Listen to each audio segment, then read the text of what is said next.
What? Wait, what? What the? Oh, darn it. Something there, that's better.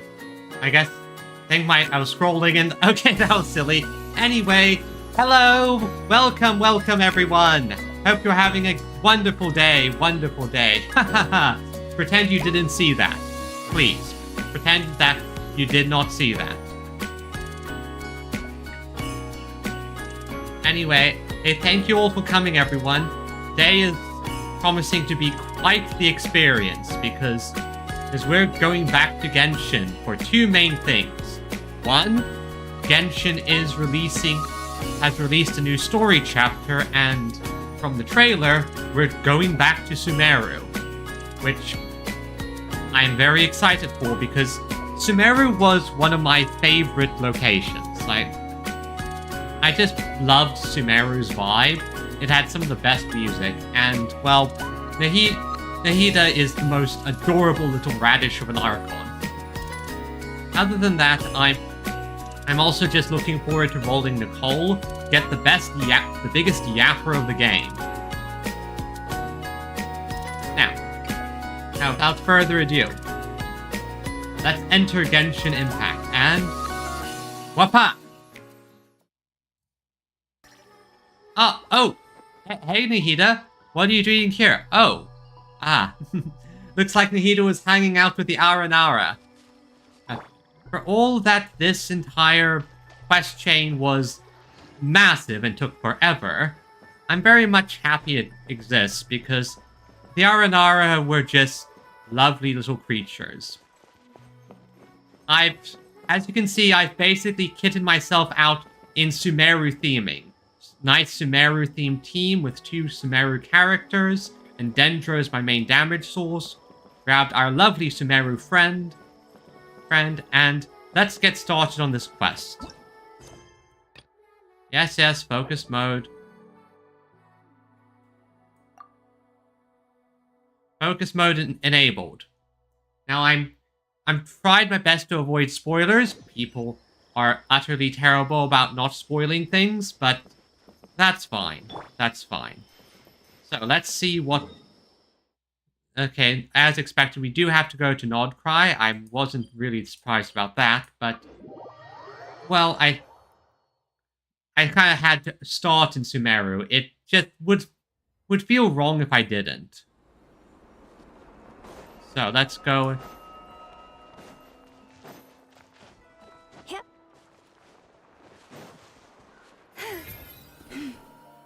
Let's just go and do a few things quickly. First of all, I need to pick up my trap. I've been using this to just stock up my crystal flies. I've been a bit low recently, so might as well just use them. Now, Catherine, you had something for me. Hey, Catherine, what do you have for me this time? Traveler, Paimon. It's been a while. Yes, it has, but I appreciate seeing you again. As it happens, there is a letter here for you. One moment. Here. A letter? From who? Yeah, from who? Oh, and Traveler's wearing the new outfit now. I guess the fact that this takes place properly after the latest story content with where we got the outfit, the Traveler now is going to wear it by default. Dear Diary, I'm Kale. I work as a trainee forest ranger under my master, Tainari. I'm also studying at the academia. Kale, why are you saying that in a letter? I've been getting better and better at reading lately. Mr. Alhaitham says that the written word is a crucial medium for exploring the world and understanding oneself. That's why I decided to start this diary. But why are we getting your diary in a letter? That said, what should I write about? Things are pretty quiet in Sumeru these days. Life is good. Every day is a fulfilling and happy one. When I think back to the days when I suffered from Elazar, or way back to when I was injected with God remains, I am in a much better place now. I hope it stays that way forever. I hope so too, but the fact that this is a story moment means that things are going to get very, very wild. I'll leave it there for now. Master master said he'll take me shopping in Sumeru City today, which is great, because I've been meaning to visit the toy seller at the Grand Bazaar for a while now. Kale, time to go. Sethos. Oh. Yes, master! Huh? Huh? Why was Sethos called Master? What? That doesn't feel right. Why did you call Sethos Master, but you're talking about Tainari? And this is an interesting loading screen. Oh, so we're watching Kale's section. So... What's wrong, Kale? Is there something on my face? Is this an Angel Fall body swap situation?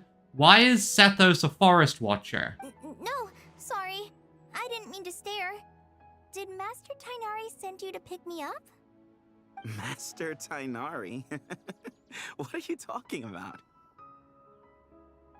Okay, some fuckery is going on. And for some reason, Kale is immune. Tainari is the General Mahamatra. He's probably busy arresting criminals in Sumeru City. I mean, if that's what floats your boat, I can introduce you, but... Okay, someone's fucking around. This is clear memory nonsense reality fuckery going on. Wait, Master Tainari is the General Mahamatra? But what about Mr. Sino? Sorry? Oh, you mean that guy who just joined the Vahumana Darshan? Rumor has it he's the leader of the Temple of Silence. If that's true, it's pretty impressive. Okay, so they got swapped. People got swapped around weirdly. Sounds like you've been getting to know more and more people since you joined the academia. That's great, but don't let your forest ranger duties fall by the wayside, okay? So whatever's going on here, Kale's immune. What's going on? Sethos is acting like he's my master.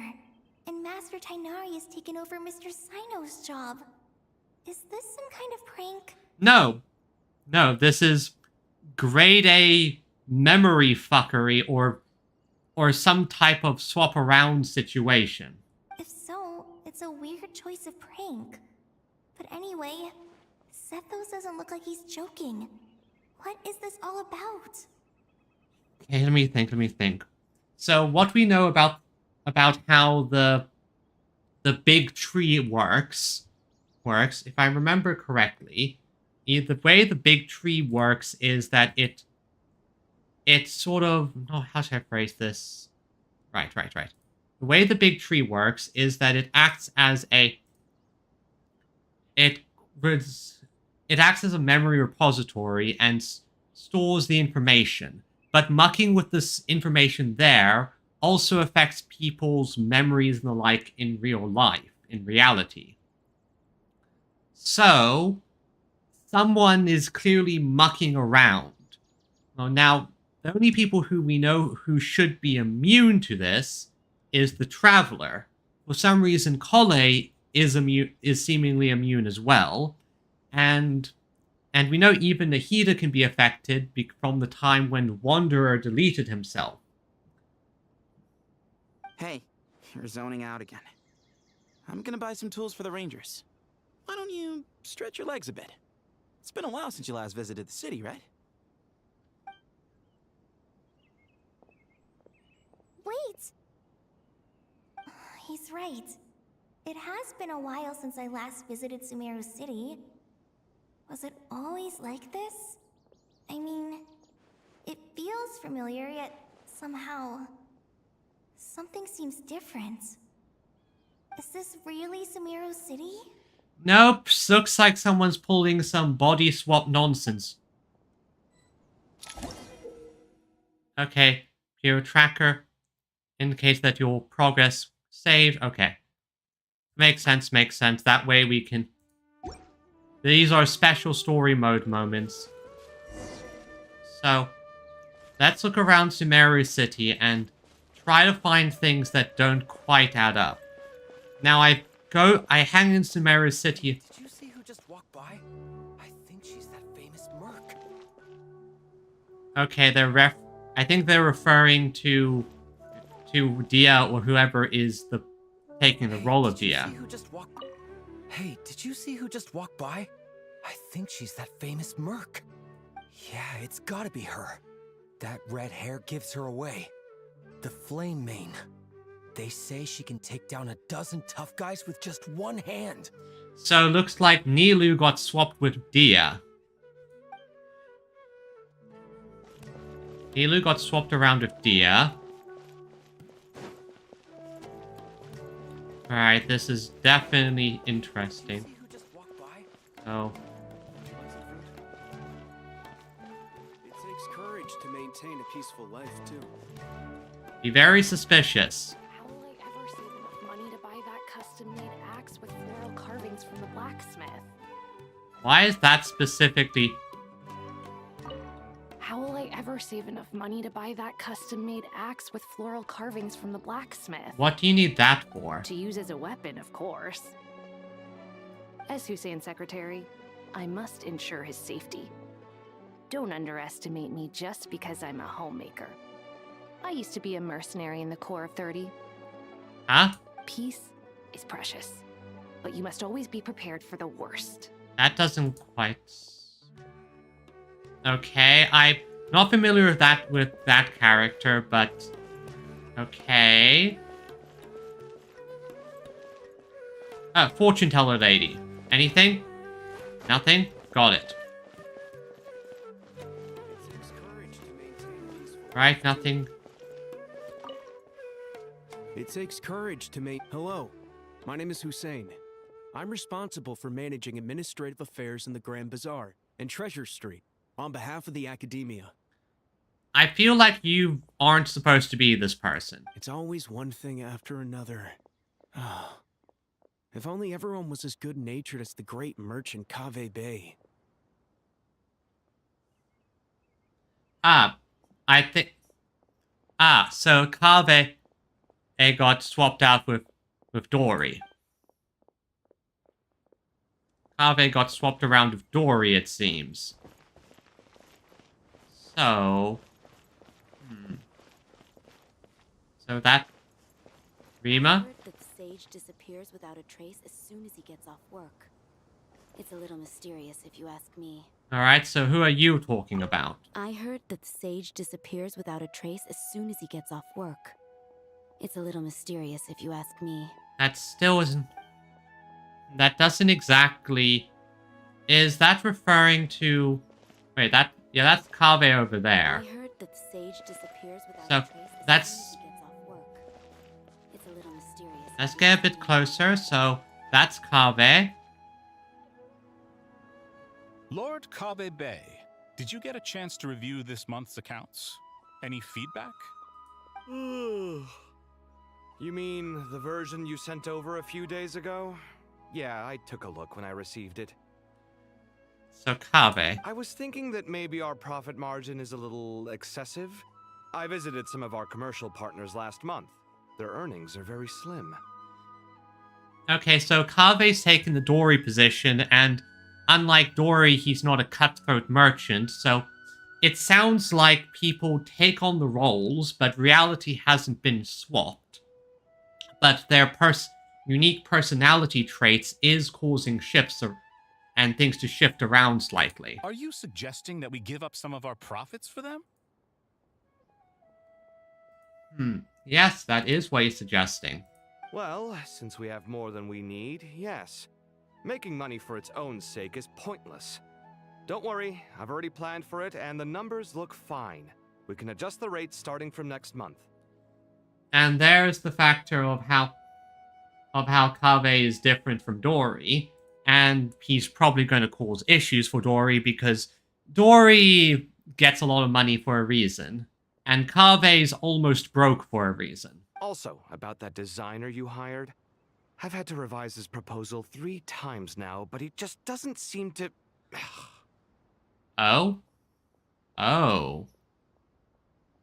From the sounds of it, there's still a bit of Kave in there. Let's cut our losses. Pay him his fee and send him on his way. I'd like you to get Layla on this instead. She was Cyrus's student, and she designed the Palace of Alcazarzaray. Seems like a much safer choice. Okay, so Layla got swapped out into Kave's position. Hmm? Who's sneaking around over there? Mr. Kave? Do you recognize this person, sir?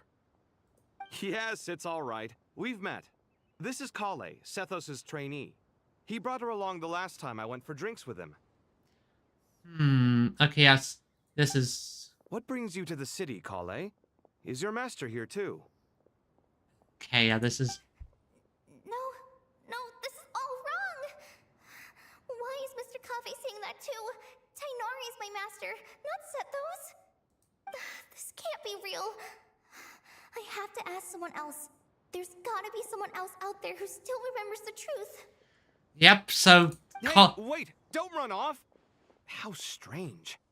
What's gotten into her today? Okay. It's like everyone switched places. Yep. I guess I'll keep looking around. Disappears without a trace as soon as he gets off work. It's a little mysterious if you ask me. Okay. Yeah, I feel like it's been a bit since I've looked so deeply, but I definitely feel like a bunch of NPCs have been swapped around. Because, like example here, where is Catherine? Where is Catherine? Yeah, that's different. Aria. The Grand Sage always used to disappear the moment he got off work, but recently, for whatever reason, he's been seen sifting through records in the House of Dana late into the night. Oh. We asked him if there was anything unusual going on, but he answered us with a question of his own. Don't you find it strange that someone with my personality would willingly accept the position of sage? Al-Haytham, the goat! Al-Haytham. Al-Haytham, even if you don't remember, you notice the discrepancies. So who else here? Hey, bud, can I ask you a favor? Is that alright if I borrow your thesis? Don't worry, I'm not gonna copy your work, I just need it as a reference. I guess that's okay.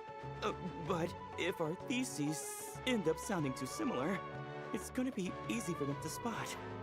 Yeah, trust me, plagiarism's the last thing on my mind. The only reason I ask is it's been really hard to get my hands on any reference material lately. Why don't you go ask the Grand Conservator? Candace should be able to find you what you need. She's super friendly. I'm sure she'll be happy to help. Okay, so Candace got swapped over here. Really? I always assumed she'd be tough to negotiate with. Fair enough. I'll try my luck at the House of Dana later then. Oh boy, yeah. I'm having Sumeru flashbacks. They really like to do the mindfuck stuff here. I'm remembering that one time loop episode quest. That was a experience. Okay, now I want to just sort of see as many things as possible because this is quite... Yep. See, I figured it out. Yeah, they definitely swapped around a bunch of NPCs. Because there used to be a different guy over here.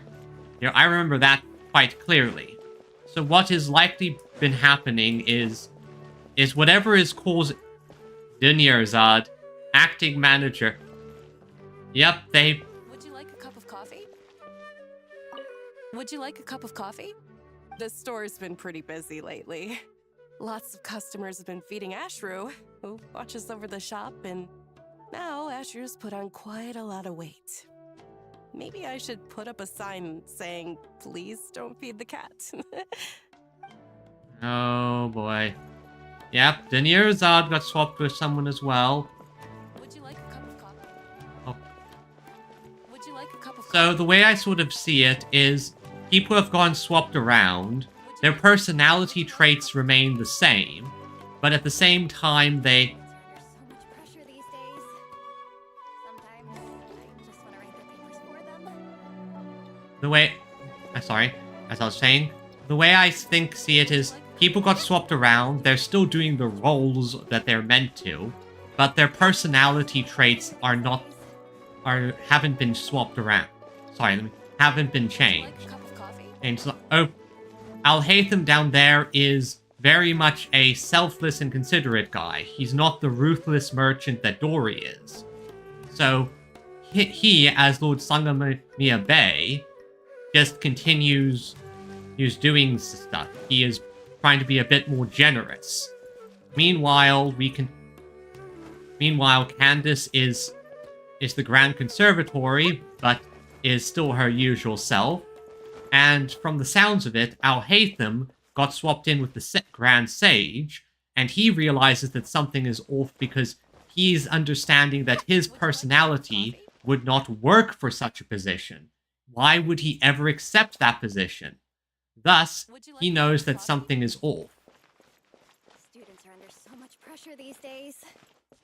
Sometimes I just want to write their papers for them. And Alrani is another example because, if I remember correctly, her main thing is that she just hasn't been able to write her thesis.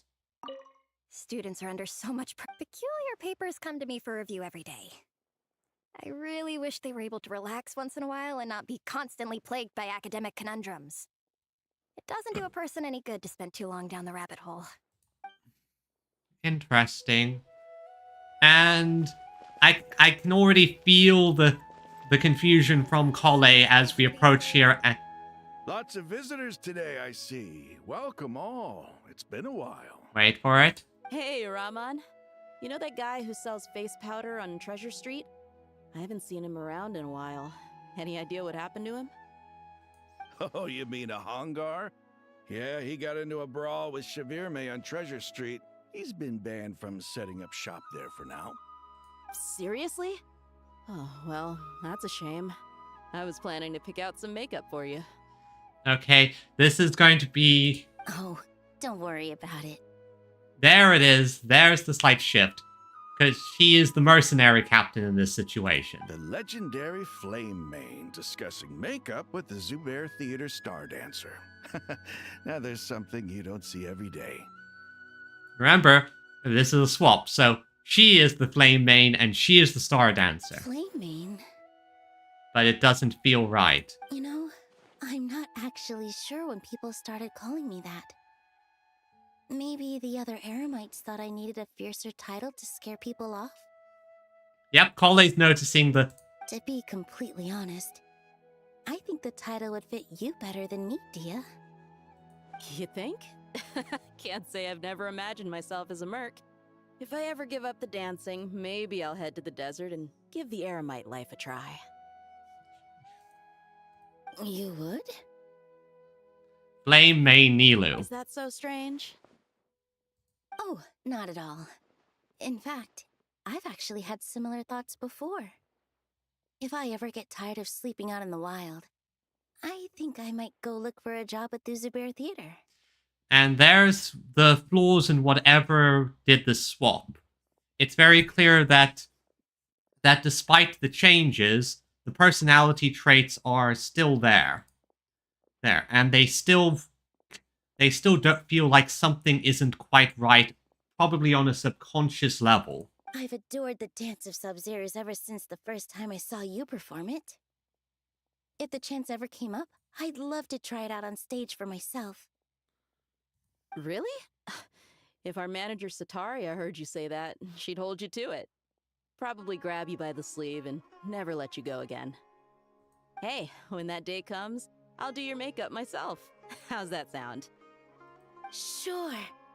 If the day comes, I'd be honored. Yep, Kale is so confused. Now... Everyone I know, everything I've ever known. Suddenly it's all a jumbled mess. The question is, who's right? Them or me? My head feels so heavy. I can't think straight. Yep, she's getting confused because... Then there's the Sino option. This is a a situation where Cole is just so confused. I definitely think that it's going to be a case that... How should I phrase this? It's going to be a case that Alhaitham specifically is going to help, and this is why she sent the letter to the Traveler for help, because she realizes that, yeah, the Traveler is probably the only one who can probably remember and confirm reality. You know, looking at this, if one way they could have made this even more unnerving is put a kid in the parent slot and have the parents jumping up like a kid. And this is Sino with Isaac. Hi, Mr. Sino. What are you thinking about? There's a chapter in King of Invocations where the spirit of someone who died long ago possesses a living man's body. To the outside world, it looks like he's developed a whole new personality. Again, it looks like a lot of people are noticing subconsciously that something's off, but Colley's the only one who fully realizes it. I was just thinking how terrifying that would be for his friends. Imagine waking up one day to find that a friend of yours has suddenly become a different person. Colley's experiencing that in the worst possible way. Huh? So what got you thinking about that? I don't know, but something feels off.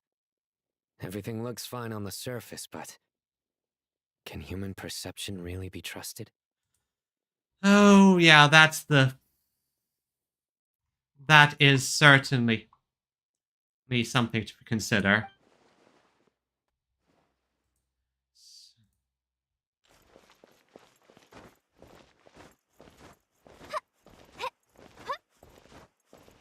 Now, what else are we going to find? The biggest thing I'm waiting for is Nahida. Because Nahida would be the main person to realize this. You look unique. There's Dory and Layla. Let's take a look with them, see what's going on with these two. Alright, not a single Mora short. That covers you for this month's rent. So Dory has taken Alhaitham's position. What a relief. I was worried the design fees I received this month wouldn't be enough. And Layla has Kave's. Well, next time, don't fret. Just let me know and I'll give you a few days' grace. We've known each other long enough for that. Anyway, how are you settling in? I couldn't help but notice that you're staying up late quite often. And once again, the different personality traits are popping up. Because Dory, as an individual, despite her greed, is actually very kind. And these two can easily become friends. So it makes sense that he'd be willing to share money and just, they're a bit more friendly than the basically old married couple that is Kaveh and Alhaitham. Yeah, I can't explain it. I just feel more inspired at night. Once I get in the zone, I can race through a whole bunch of drafts, no problem. But what about you? I keep hearing you sighing these days. Is everything okay? Well, it's just... Don't you think this house is a little small? And again, Dory is realizing certain things. I guess I should be used to it after living here for so many years. But for some reason, I've been feeling claustrophobic recently. I want to move somewhere bigger. Once I've made enough Mora, I'm gonna buy a huge new house. As big as... at least as big as the Palace of Alcazarzaray. That sounds really expensive. True.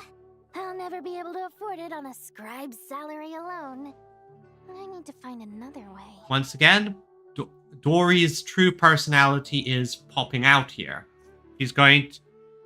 Because Dory naturally tries to earn money. So going up higher then the only few left are characters like Alhaitham. Ah, there's Tainari. Characters. Mahamatra Tainari, we've apprehended the suspect. Now let's see how Tainari's personality wedges into the Mahamatra role. They say that the fool is prone to blind faith, but the wise man is not immune to it either. Suraj, do you have anything to say in your defense? Tainari, you were the one who turned the sages against me. Just a few words of caution from you was all it took to destroy my research. And now you're trying to stop me again? You should know that mechanical life is the future. We must cast aside our useless flesh. Ah, an acolyte of Mars. That's enough. I'm not in the mood to listen to your lunacy. Anyone could tell you how amateur your work is. Karina, Ilias, put him somewhere safely out of the way. Yes, sir. Next on the agenda is... Master? What is it? Wait, did Professor Zahahati send you? She's been encouraging me to take on an apprentice. Might be getting a bit ahead of herself there, though. Also, there's the fact that why wouldn't... Maybe it's just because I played so many events, but logically, Sino would be familiar with Kole, so... Huh. That's interesting. I'm noticing that there seems to be less familiarity. No, Master, it's me, Kale. Listen to me. Something really weird is going on in Sumeru City. It's like everyone's identities have switched around. You're not the General Mahamatra. You're a Forest Watcher. Just yesterday, we agreed to come to Sumeru City today to go shopping together and... All right, there's no rush. Let's back up a little. Honestly, he's probably approaching this calmly, and please don't assume she's crazy. Your name is Kale, correct? Although this is our first meeting, you do seem strangely familiar somehow. Is there anything I can help you with? Oh boy, Kale. Kale, please contact us immediately.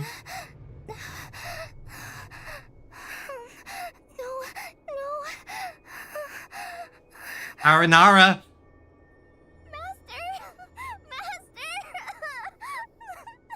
No. What is it? And... Huh? Wait, what? What's going on? Did you have another nightmare? Huh? Okay. Okay, so... Alright, so... This might not...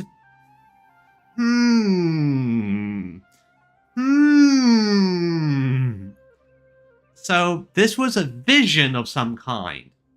Or a premonition. I've told you before, when you're tired, lay down on your back in bed and get some proper sleep. It's much better for you than napping on your front. Poor posture obstructs your breathing, which can lead to all sorts of weird dreams. Now, we're supposed to go shopping in Sumeru City today, remember? Cheer up. I'll take you to Hushang's. I heard he's got some new toys in stock. Go wash your face, take some deep breaths, and when you're ready, we'll head out. Okay, what's going on here? Was this... Okay. Thanks, Master Tainari. Was this some type of premonition dream? So it was just a dream. No. This was story relevant. This is important. And yet, dreams can sometimes be a warning of things that will soon come to pass. Nicole? Why? You're involved in this, Nicole? Who said that? That's Nicole. That dream felt unusually real, didn't it? Here's my suggestion. since you're heading into Sumeru City anyway, you may as well tell Lesser Lord Kusanali about everything that happened. Yep, tell Nahida. And just to be on the safe side, I think you should also inform your 2 traveler friends who once helped save Sumeru. I'd write them a letter if I were you. Oh, thank you, Nicole. That is Time is short. A storm is coming from beyond the bounds of fate. Yeah. Yep, that's for certain. Thank God. Oh, wait, what? Huh? Huh? Why did everything glitch? Why did everything glitch? Huh? Huh?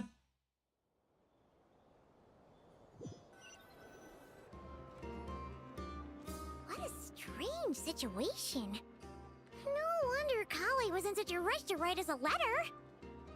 Imagine waking up one day to find that everything around you has changed. You might not even recognize Paimon anymore.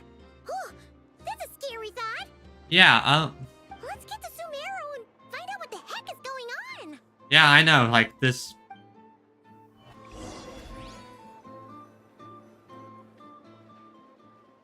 Oh, are we just teleporting there?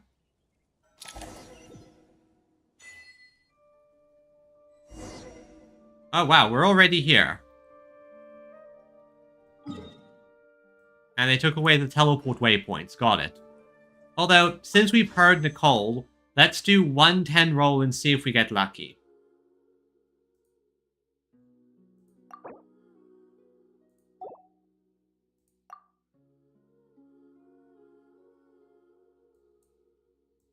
Details, okay. 110 roll, see if we get lucky. I have plenty saved up. Okay. Yeah, not surprised there. First 10 rolls are rarely that lucky. Yao Yao! You're not even on this banner.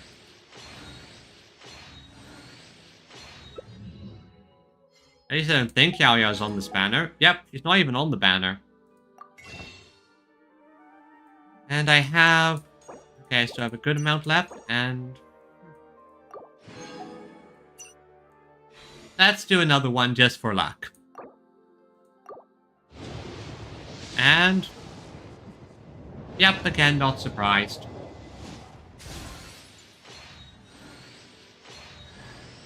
Oh. Hello, Prune the Witch Hunter at your service. My enemy? Oh, someone who takes pleasure in teasing children. Uses other people's imaginary friends to ensnare them in her schemes. Someone who's a complete show-off, way too dramatic, and obsessed with wearing a hollowed-out hat. That's Alice. I'm referring, of course, to the wickedest witch of them all. Any relevant intel on her whereabouts is more than welcome. Mondstadt. Hey, Prune. She's a cutie. I haven't really tried her out or anything, but I really do want to. Everyone seems... I can't believe I have to move so far away on such short notice. I made an automatic watering device so that my flowers won't wither and die while I'm away from home. Hey, do you think renovation works is the real reason they're moving us to Caravan Rebat? No, I think Nahida's getting everyone out of danger. There's a rumor going around that Sumeru City's buildings aren't earthquake-resistant enough. Maybe that's it? All we know for sure is that the order came down from the Dendro Archon herself. Yeah, looks like something's going on here. Let's listen to these guys. Thank you, Sage Baladuri. You really didn't have to stay with us to the end. Don't mention it. I'm your teacher. It's my job to look after my students. Is Panya doing okay? I think so. She just left the city with her mother. This'll be her first trip away from home. She's handling it much better than I imagined. As her father, it's quite a relief. I just hope they have a smooth trip. Pack up your things. It's time we got going too. Yeah, looks like Nahida's evacuating the city, so whatever is happening is probably incredibly dangerous. As if work and family aren't enough to deal with already. Now they're telling us to move to Caravan Rebot because of renovations? Huh. I bet it's just some vanity project. It's an excuse to get everyone out of the firing line because I get the feeling that whatever is happening here, it is very, very, very dangerous. I don't trust the Dendro Archon, nor any of the sages. Especially not that new Grand Sage, what's his name, Nephis? If you ask me, he's the worst of the bunch. 1 second, gotta ban a bot. 1 second, gotta ban and report. I hate bot sellers, they are the absolute worst.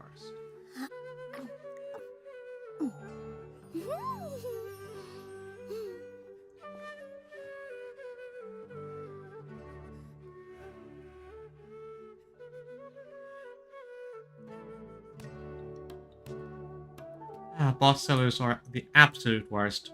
They ruin the ecosystem of the game. They just utterly ruin the ecosystem. Hey, mister. Are you a robot? No, he is not. I think so. I think he isn't. Shh! Look! He's pretending to be human. He definitely doesn't want anyone to find out he's a robot. I am a robot. The Kursaruwar sage. I was designed to infiltrate the human world undetected. My mission is to find an opportunity to destroy humanity. Okay, I like this sage. I knew it. It's just like in the picture books. What do we do? We're the only ones who know his secret, right? Surely he won't silence us for good. You have discovered my secret. Now I must take you as my prisoners. I will tickle your feet until you join the robot army. Oh, this guy's good with kids. Don't be afraid. I'll protect you. Take this, robot! Ow, ow, stop, stop! I was just kidding. I'm human. I'm human! Yeah, you have to understand, kids don't really get that you're joking. So that was just a cute interaction there. Now, what else is going on? Rima, hello. Hey, now's not a good time to visit Sumeru City. We're actually getting ready to move out ourselves. All right, interesting. And ooh, Tainari and Kale.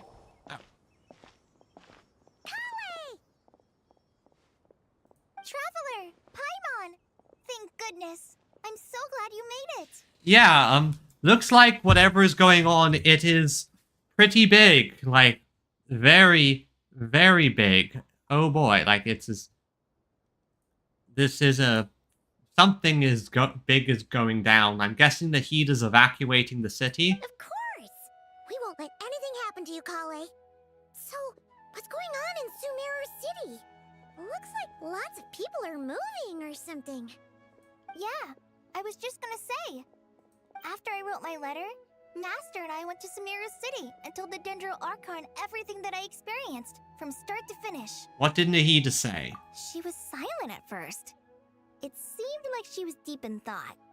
Then the next day, we got told that she was ordering everyone to leave Sumeru City immediately and move to Caravan Rebot. Oh boy, yeah, she's evacuating the city because it's very clear that a big disaster is going to happen, and she's trying to get as many people out of the blast radius as possible. The entire population of the city has to move? Not just Sumeru City. The evacuation also includes Lokapala Jungle, Avidia Forest, Ashavan Realm, and Ardravi Valley. That's a lot of people. That's a lot of people. Basically, everyone living in the rainforest must temporarily relocate to Caravan Rebot. Thank goodness your population size is small. Holy smokes! That's crazy! Yes, it's quite an operation. Even if people only bring the bare essentials, the scale is simply enormous. They've requisitioned almost all the Sumpter Beasts in Sumeru for the task, including the entirety of Dori's Sumpter Beast Park. Dory probably made a lot of money from this. Did Nahida give any indication as to why? The Dendro Archon said that what Kale experienced was not a dream, but a warning. After our meeting, she immediately summoned the 6 sages to analyze the situation and discuss countermeasures. They concluded that the events seen in the dream are very likely to become a reality, and that an unknown danger is rapidly approaching. Oh, please keep that to yourself. We don't want to cause widespread panic. The official reason they've given is a large-scale renovation of the rainforest ecosystem. People are skeptical, but there haven't been any major incidents. So far, at least. Probably a good idea there, because if you said that this is an evacuation in preparation for a disaster, people would freak out. The Dendro Archon seemed really worried when we spoke to her. She said you can go visit her in the Sanctuary of Surasthana when you arrive. She also said she'd hold out until the very end. That's very, very concerning wording. Tainari? Kale? You got a minute? I need a hand here. One moment, I'll be right there. As a forest watcher, I've been tasked with assisting with the relocation work. There's a lot to be done, and they need all the help they can get. This will be the final group of evacuees from Sumeru City. While they're away from home, they'll be heavily reliant on outside help. Thank you for coming in our time of need. As you can see, another crisis is upon us. Yeah, and it is a bad one. So we have an angel fall body swap situation going on here. Here, at least that seems to be one of the results of it.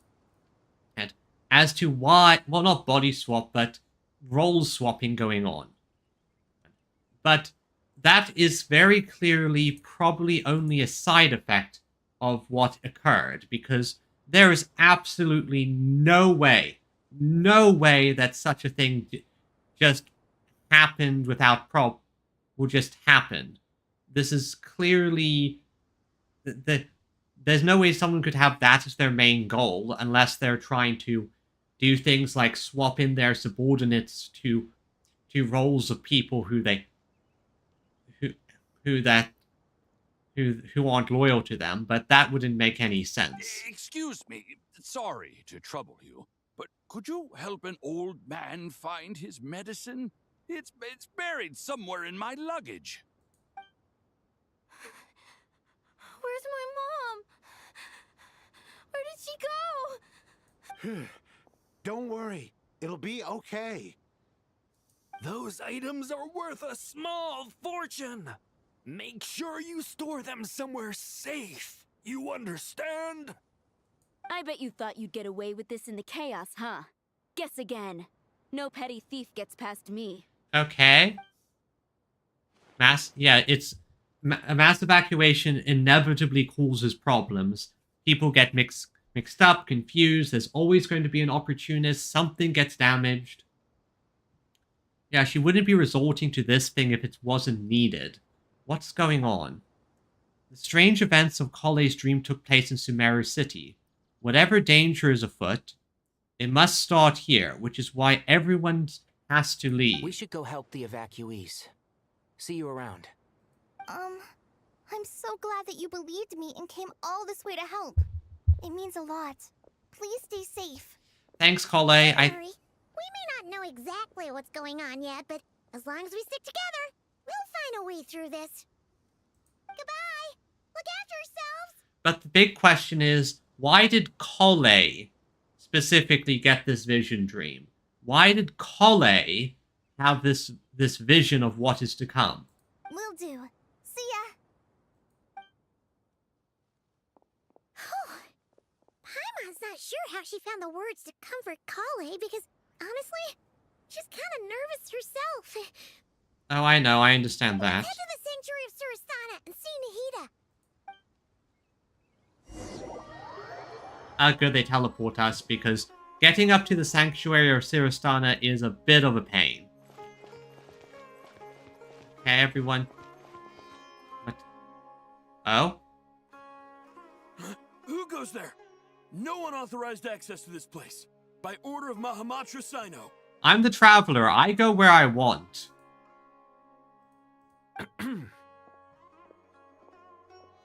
Are you blind? It's the Traveler and Paimon. Surely you've seen them before. Huh? Oh, so it is. I'm sorry, I haven't been sleeping well lately. My nerves are a little frayed. What's troubling you? The Dendro Archon is in a very vulnerable state at the moment. Mahamatra Sino is concerned that our enemies might choose this moment to strike, so he's ordered us to strengthen our defenses. Just seeing you two again already puts our minds at ease.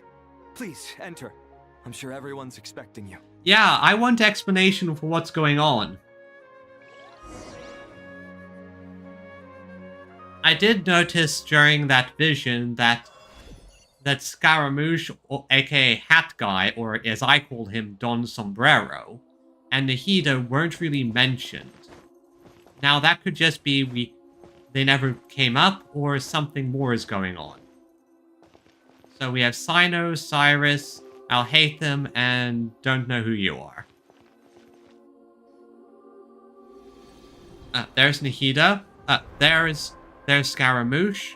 Traveler, Paimon, you made it. Yeah, what's going on? Aha! Perfect timing. Reliable helpers like you are just what we need right now. I can imagine. What's going on, Cyrus? Oh, it's good to see everyone again. Kale gave us a rough idea of what's going on, but we still have a lot of questions. What kind of danger is Sumeru City in exactly? And how come everyone has to move to Caravan Rebot? At this stage, we can't be certain. We're investigating, but no definitive answers yet. Like, the first instinct I have is something like the Loom of Fate, but we know that has already been used, so I don't know. I take it that Kale told you about her strange dream? Yeah. Apparently, everyone in Sumeru City was acting super weird. Even you guys. It was like you'd all switched places. That's right. Kale and Tainari reported the situation to the Dendro Archon. She believes that it wasn't merely a dream, and that whatever it was has something to do with Irminsul. Yep. As expected, that would do it. It's a reasonable inference. Only through Irminsul can people's memory and cognition be so significantly modified in such a short time. We don't know why Kale would dream of these things, nor who was trying to warn her. The Dendro Archon decided to connect to Irminsul to investigate more thoroughly. Has she found anything yet? Irminsul is connected directly to the ley lines. The tree serves as a central hub where the ley lines converge, and its core function is to record and store the world's knowledge and memories. That is why if you delete or edit information in Irminsul, it is reflected on reality. But something has gone awry, severely compromising the performance of this core function. Information is bottlenecking inside Irminsul, hampering the ley line's flow. If this continues, new information will languish unrecorded, with existing records thrown into disarray.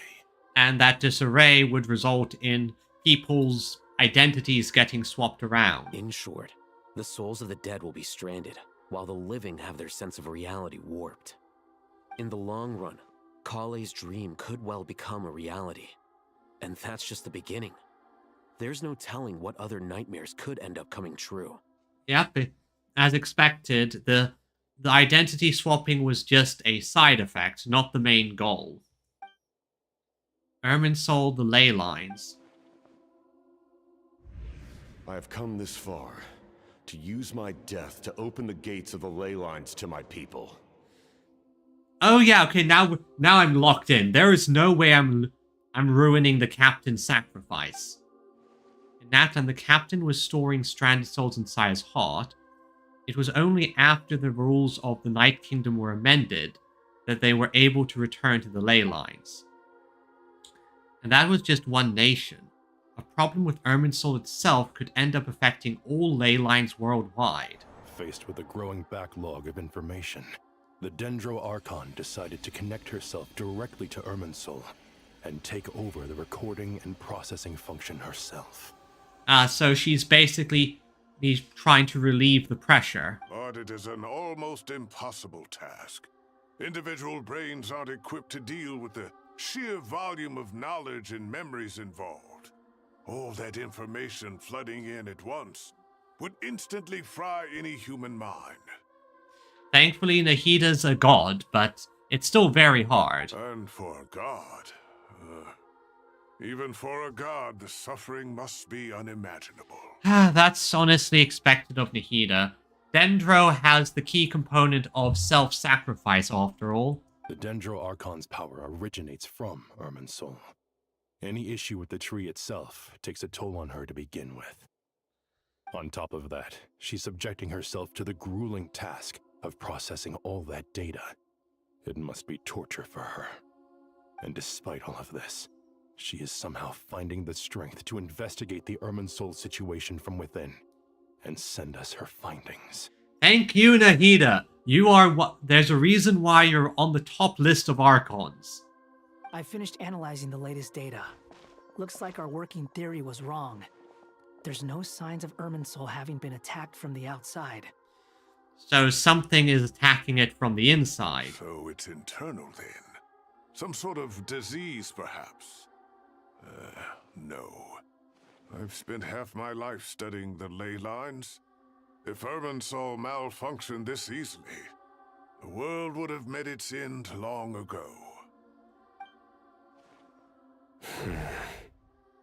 Are you thinking what I'm thinking? Sino?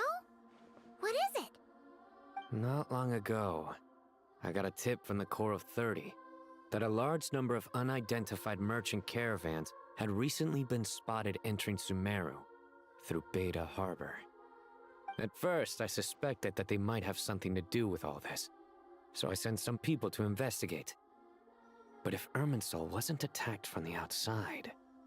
Don't you think there are more important things to worry about right now than guessing who's behind all this? Well, yeah, we have to figure out how to solve this, but understanding who's behind all of this can give us information and clues. It's been over 12 hours with no new intel. If even the Keeper of Irminsul is this badly affected, you can imagine how bad things are in there.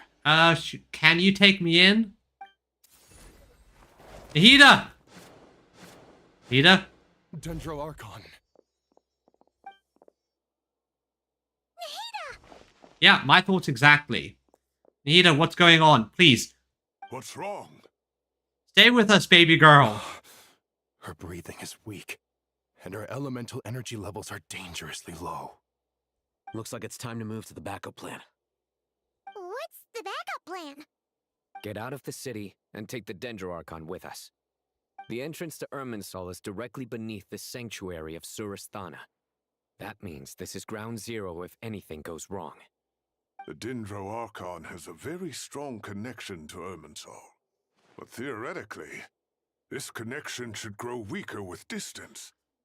Basically, get out of the nuclear blast radius so Nahida isn't affected as badly. In normal circumstances, she can unleash her full power here. But with Irminsul out of control, our first priority is to get her away from here. The situation is critical. There's no time to deliberate. Everyone in agreement? Yep. I'll deal with it. I'll also let the Matra and the Core of 30 know to start evacuating. Evacuate! Run! Vamoose! It's like, I am not risking Nahida.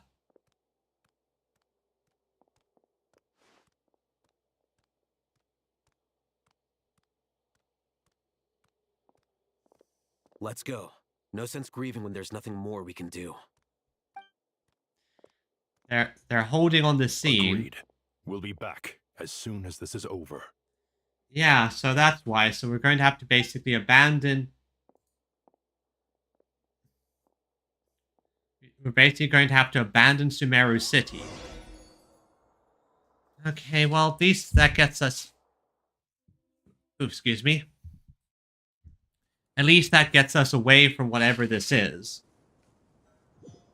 So what is this? What's going on?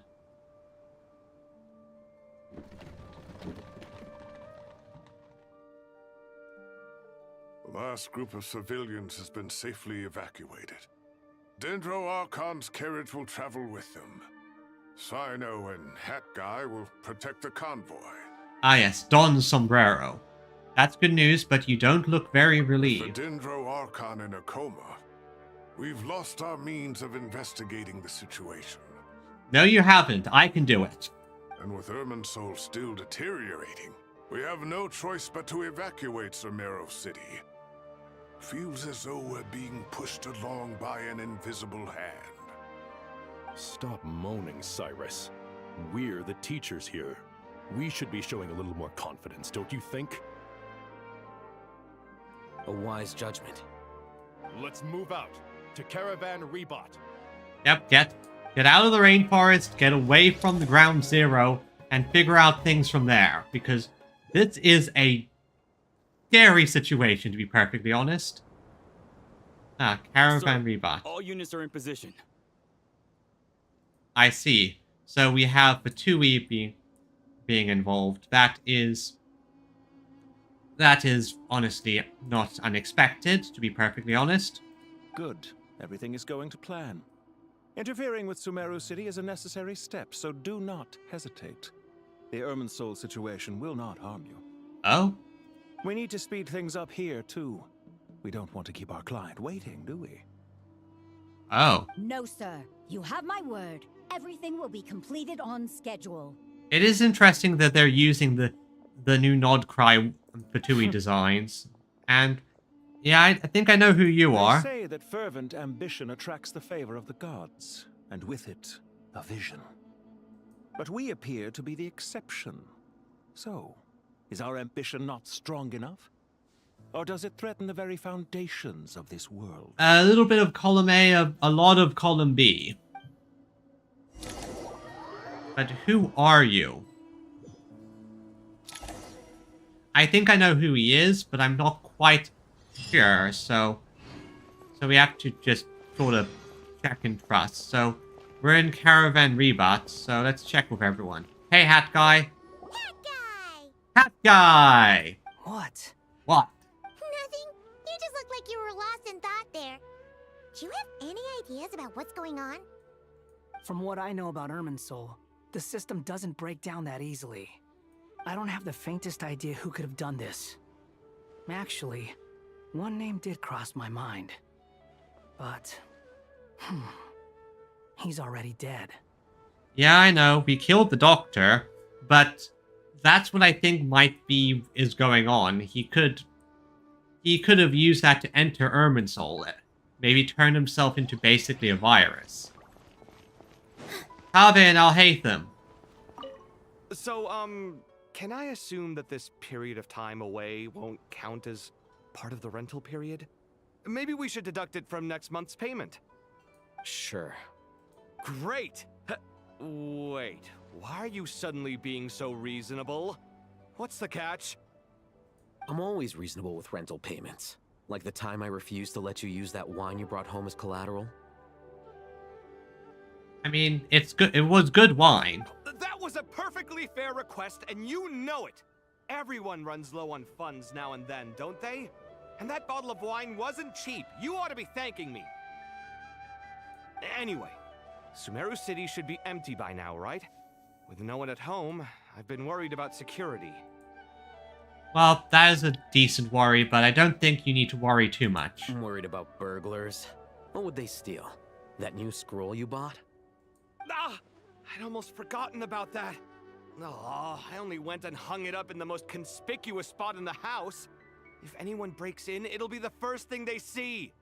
Well, no one but you gave it a second look while it was on display in the shop. I doubt anyone would go out of their way to steal it. He has unique tastes, it seems. You say that, but what if there's a thief out there who shares my aesthetic tastes? Okay, not gonna mention that. Then you can only hope he shares your taste in expensive wine as well. Always worth having some collateral. You? Yep, that's expected of these two. Completely expected. Anything else? Nidal? Keep your eyes peeled. This is a direct command from the Mahamata. Everyone stay vigilant. We cannot allow bad actors to take advantage of the chaos.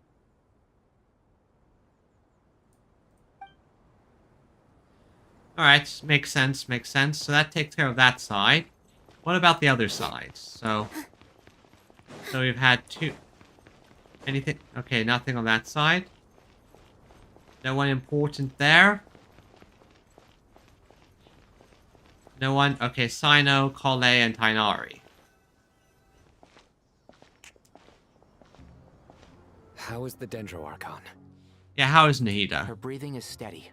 I prepared some therapeutic incense for her, but it hasn't had much effect. Her vitals are still very weak. Based on the information you've provided, I have a working hypothesis. Her condition is partly due to Irminsul's influence, and partly due to a physiological imbalance caused by the rapid depletion of her power. So she was already weakened by whatever is going on with Irminsul. I still don't know specifics, but we do know it's something bad.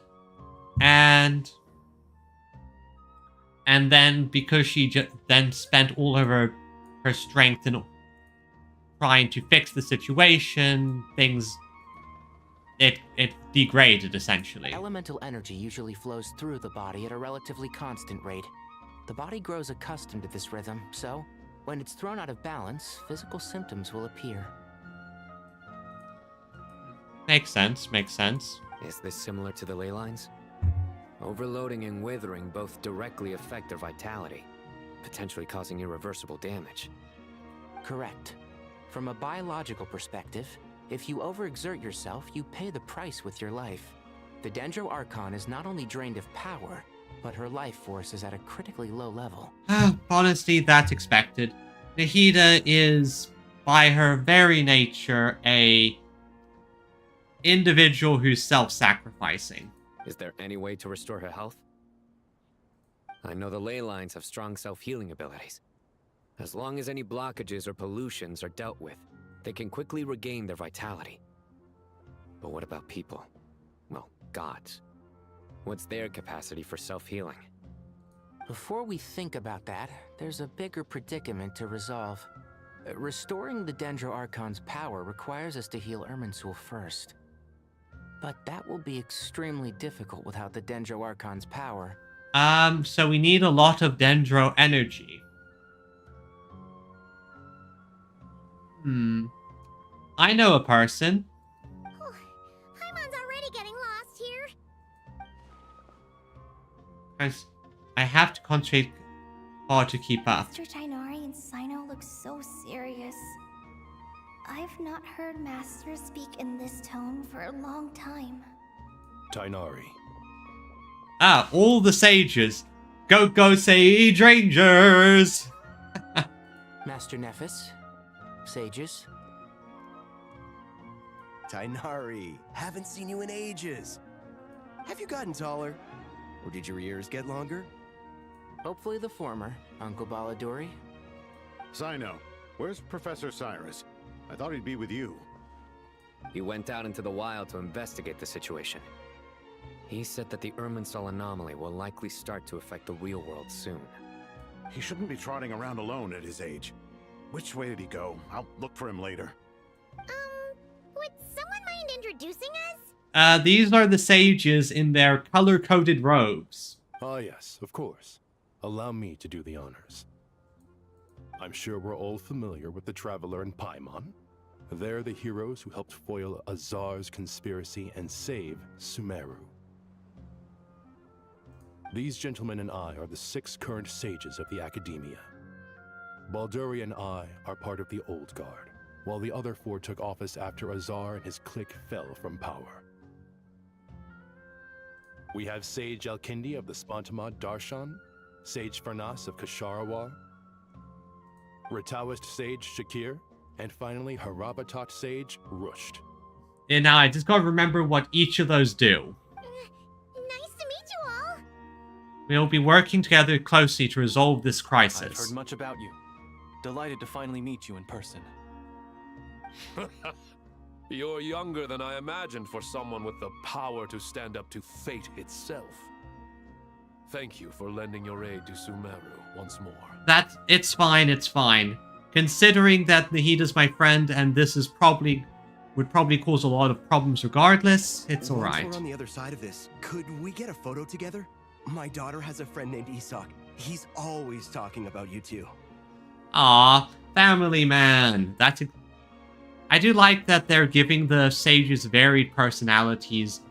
And even if they're wearing basically palette-swapped clothing, they're at least relatively unique looking. Of course! No true hero would deny a child their wish. Back to business. So with the Dendro Archon currently in a coma, the people have taken temporary refuge at Caravan Rebot. But they cannot stay here forever. We need to come up with a plan as soon as possible. For Nas, any thoughts? Well, firstly, having reviewed the data, I'm inclined to agree with your assessment. This doesn't look like an attack on Irminsul from the outside. Rather, it resembles a malfunctioning machine. Calculations going haywire and sparks flying. Makes sense. That being said, before we consider how to fix it, we need to understand precisely what has gone wrong. Furthermore, we somehow need to ascertain this without relying on the Dendro Archon's power. We have no direct access to Irminsul. However, we might be able to gather the information we need from the ley lines. Study the branches to learn about the trunk, in other words. Wait, is that what Cyrus is up to? No wonder he ran off to research in the wild. Curse's always one step ahead of me, isn't he? Wait, say that again. Let's see. So that's what's I heard that while in the sanctuary of Surasthana, the Dendro Archon had to serve as the central information hub herself. This is a clear sign the situation within Irminsul might be far worse than we can imagine. Irminsul is vital, not just to the safety of Sumeru, but to all of Teyvat. We must be the ones to bear responsibility for this world. To be on the safe side, I think we need to consider some backup plans. I can go talk to a Pep. A Pep might be able to help. Are you saying we should consider a scenario in which Irminsul is completely destroyed? I mean, it's not a bad idea to have some plans in place in the event that the worst possible outcome occurs. I'm merely pointing out that the possibility exists. You have a valid point. But until worst comes to worst, I believe we should focus our efforts on resolving the Irminsul anomaly and helping it recover. Kale, I understand that you were the first to foresee this crisis. If it's all right, I'd like to talk with you about it in more detail. Of course, but even I don't know how I came to have that dream. Well, we know someone who does, because Nicole popped up as the Yapper. If there are no signs of external damage, could it be a stress fracture? Metals tend to suffer from this issue with long-term use, and Irminsul has existed for centuries, after all. No, that's not the case. I think it's a parasite. It's possible, but surely a stress fracture would be more likely to cause a complete shutdown rather than chaos. Sages, General Mahamatra, sorry to interrupt, but something has come up. Oh? What happened? Some citizens didn't believe that Sumeru City was really in any danger. They slipped away and hid during the relocation, intending to return home. Those idiots! How many people are we talking? About a dozen. Sakura found them while on patrol, but they appeared to be suffering from psychosis. For whatever reason, they were trying to kill each other. Ah! By the time we arrived, there were only 2 survivors. One was unconscious from their injuries. The other tried to attack us, but was subdued. Where did this happen? Near Yasna Monument. That's not far from Caravan Rebot. Master. Yeah, that's not a good sign. The Irminsul anomaly is beginning to have effects in the world. I didn't expect it to spread to Yasna Monument so soon. It almost feels like we're being chased relentlessly, with no time to catch our breath. That is a possibility. Whatever is causing this, and I do have some ideas. I mean, I've seen the big trailer image. Sir Cyrus said the same thing. He sent me back to report in, while he continues investigating. I'll go join him. We'll come with you. Count me in too. Don't let my age fool you. I can still fend for myself. Very well. Meanwhile, the rest of us will continue discussing our next steps. Get back soon. Thanks. Take care of yourselves. It's getting dangerous out there. Oh, I know that. Hey. We need to figure this out. Like, so let's listen in. Don't be nervous, Kale. I just wanted to ask, have you ever had similar dreams to this one before? Similar how? Dreams so vivid, they seem real. Filled with strange or dangerous things that you cannot explain. Let me think. There was one time, I don't remember it very clearly, but I saw fire. Oh. I know that bit. The burning Ermin soul, right? Fire? Yeah. I wish I could give you more details, but all I remember is fire everywhere. From the sky to the ground, everything was burning. The heat was unbearable, and ashes were blowing in the wind. I doubt this dream was a mere coincidence. Perhaps it was some kind of prophecy? And yet, you've never studied astrology. I'm at a loss to explain it. So fire, that's the burning Ermin soul image from the trailers. Like, and I'm not talking about this trailer. I'm talking about some of the early trailers. Like, when they revealed Sumeru, Ermin soul burning was a major part of it. I thought we'd be safer once we got to Caravan Rebot. If the Irminsul anomaly's sphere of influence continues to expand, our only option will be to move into the desert. To Aru village? We should check if they can accommodate so many people. Essential supplies will also become an issue. We were only able to relocate here so quickly because Caravan Rebot is well stocked. If we move to the desert, we'll need to carefully calculate how much food and water to bring. Well, water should be at least not less of an issue. Aru village sits on top of a fairly decent spring. But yeah, and if Aru village is not an option, oh, then you gotta move deep into the desert, and there's no real place to settle in. I guess worst case scenario, you flee all the way to Natlan, which should be insulated from the issue at least, since its connection is kind of funky. Thank you for everything, Tainari. Don't worry about me. I'm fine. But if you don't mind me saying so, Master, you're looking a little nervous yourself. I can imagine why he's nervous. This situation is kind of fucked. I only just got appointed as Grand Sage, and now this happens. It's quite overwhelming.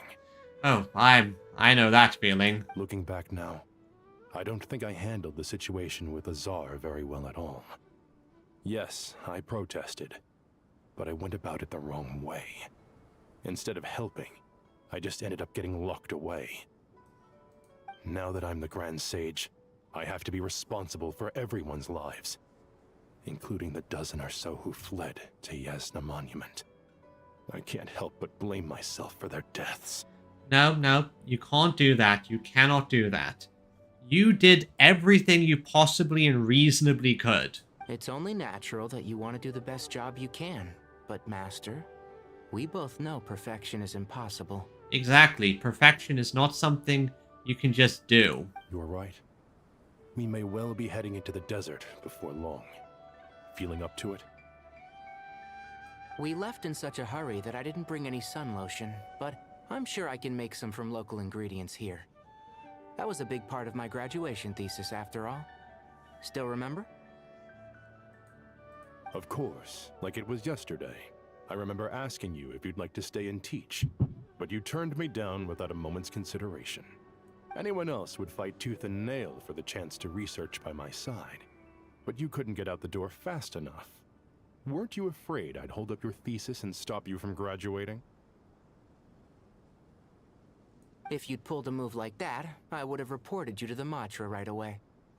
You wouldn't give me a second chance? What about the bond between mentor and student? No, Master. I would not sit by and watch you go astray. Very good. Then I taught you well. And that's why you're the Grand Sage. You care about other people, and you have very strong principles. So, yeah, Caravan Rebot. Still. So, let's go check out these anomalies. If these people are being driven insane by something, then that's not a good sign. Oh. I can't remember if these were here before, but this definitely makes them more convenient. Oh, how I've missed Sumeru's travel mechanic. Oh yeah, that is not far at all. That is not far.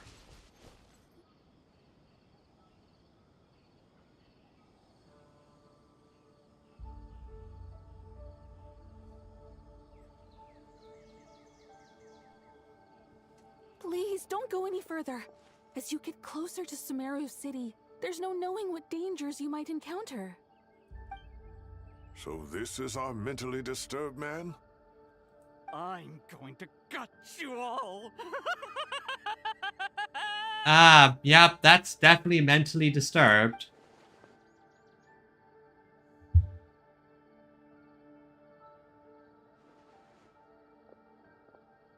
Cyrus, you didn't even bring a single guard? Do you think you're some sort of warrior? No, he doesn't. It's fine. Come here and look at this. Oh? Yeah, that thing does look... Yeah, that's a ley line blossom. That's right. Flowers that bloom from openings in the ley lines, indicating some sort of anomaly. I don't believe I've ever seen a color like this before. I have. This is giving me some flashbacks. Did you discover it nearby? Not just here. Way over there, too. They're everywhere. There's even more in that direction. How did you ascertain the situation further ahead? Didn't you just say that we can't go beyond this point? Yes. This area is relatively safe so far. But if you continue forward, delusions will start afflicting your mind. However, some vision-bearing mercenaries were able to maintain their sanity a little better. They're the ones who brought back news from further afield. Sino, do you remember the class I taught on dissecting ley line blossoms? I was not in that class. I do, Professor. I received full marks in that course. Good. After all these years, it's time to put that knowledge into practice. There must be anomalous information hidden within these blossoms. Alkindi, I'll need your help as well. Been a while since we worked on a project together, hasn't it? Sure has. Well, what are we waiting for? Let's get to work. Okay, let's examine these ley line blossoms. We can do to help? Nita once said that Irminsul doesn't contain any information about me, so theoretically I shouldn't be affected by such anomalies. We'll see what else we can find. You need my help? I should be fine. All right, well, don't go too far. There's too many unknowns at this stage. Let's regroup at Caravan Rebot later. Don't worry if you don't show up. I'll come and find you. Maybe we should go find the Aranara. They might be able to assist. Although, something tells me things are going to get freaky from here on out. Investigate further out.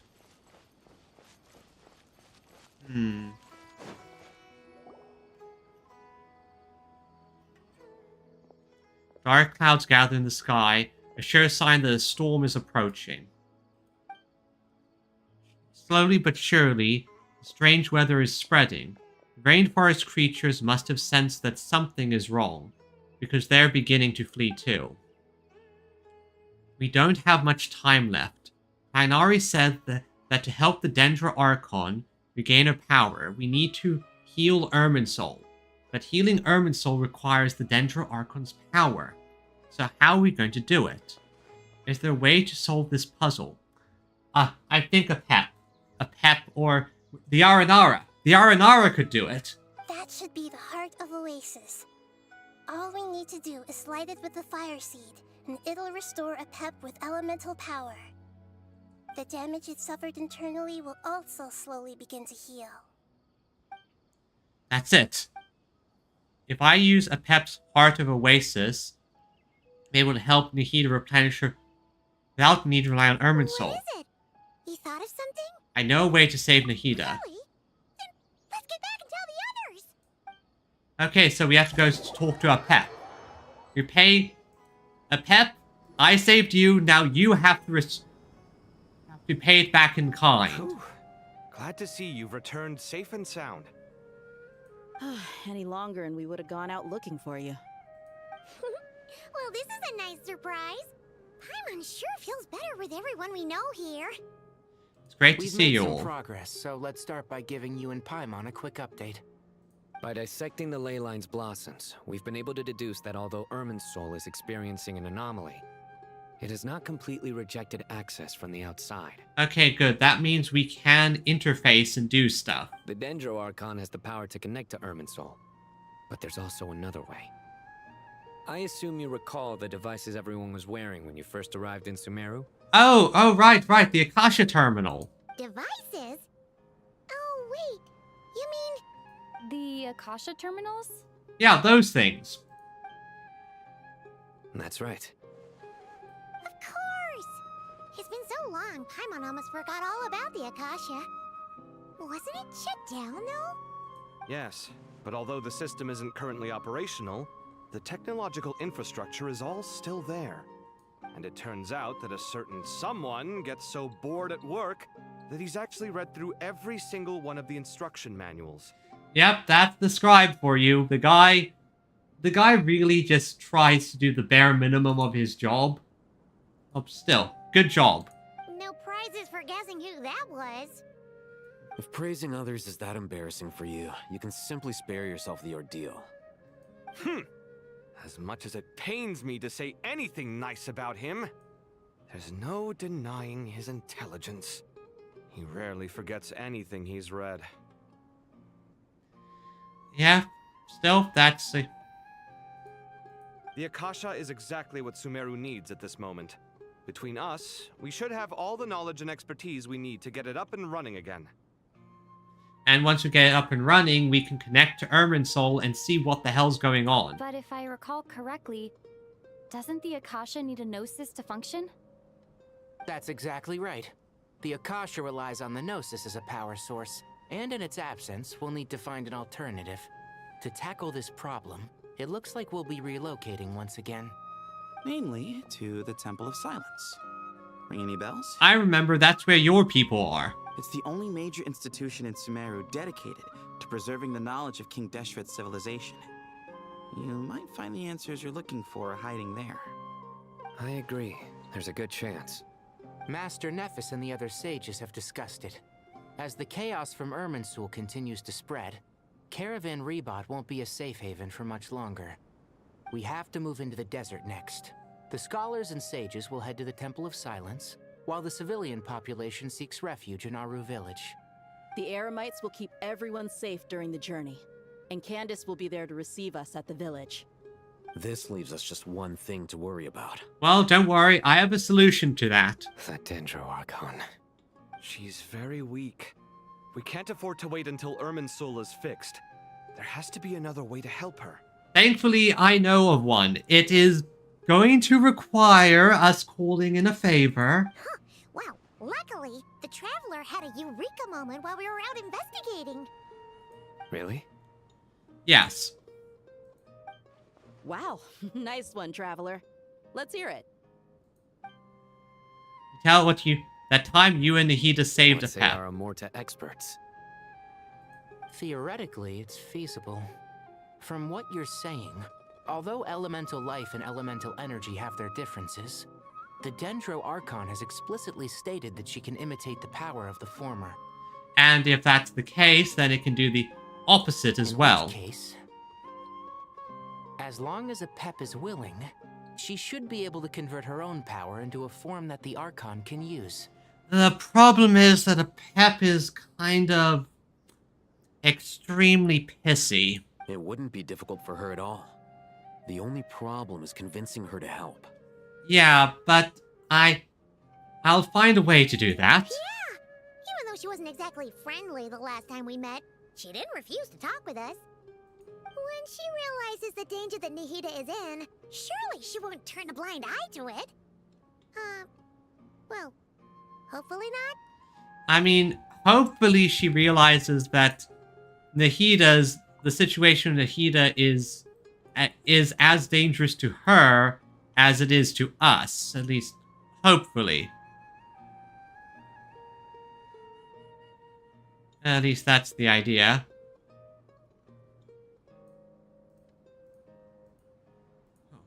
Either way, we're not exactly spoiled for choice here. Yeah, true enough. We don't really have any other options. Hey, it's better than having no options at all. I agree. Without Irminsul's aid, the legendary Dendro Dragon Apep may well be the only living thing in Sumeru who can help our Archon recover her power. There's no time to lose. I'll bring this proposal to Master right away. If he and the other sages agree, we'll split into 3 teams. The academics will go to the Temple of Silence to look for a solution to the Akasha problem. The Eremites will escort the civilians safely to Aru village, and the Traveler and Paimon will take the Dendro Archon to see Apep. There's still a long road ahead, and no knowing if we'll make it. But at least we have a direction now. I'll take it over floundering around in confusion. Yep, just knowing what we need to do is a big benefit. So, we're likely going to go to Apep, and if there are no objections, then let's proceed. But before we adjourn, I would like to leave you all with some parting words. No matter the distance between us, there will always be an invisible force tying us together. May the bonds forged in the past shine bright like stars and open a new path before our feet. Okay, so did you get that from a manga? Huh. Is that from King of Invocations? Yep, knew it. This guy is so obsessed with Yu-Gi-Oh! No. This one's from King of Invocations, the sequel. Well, Genshin Yu-Gi-Oh! At least. What's the difference? Don't get him started. The sequel's much cooler.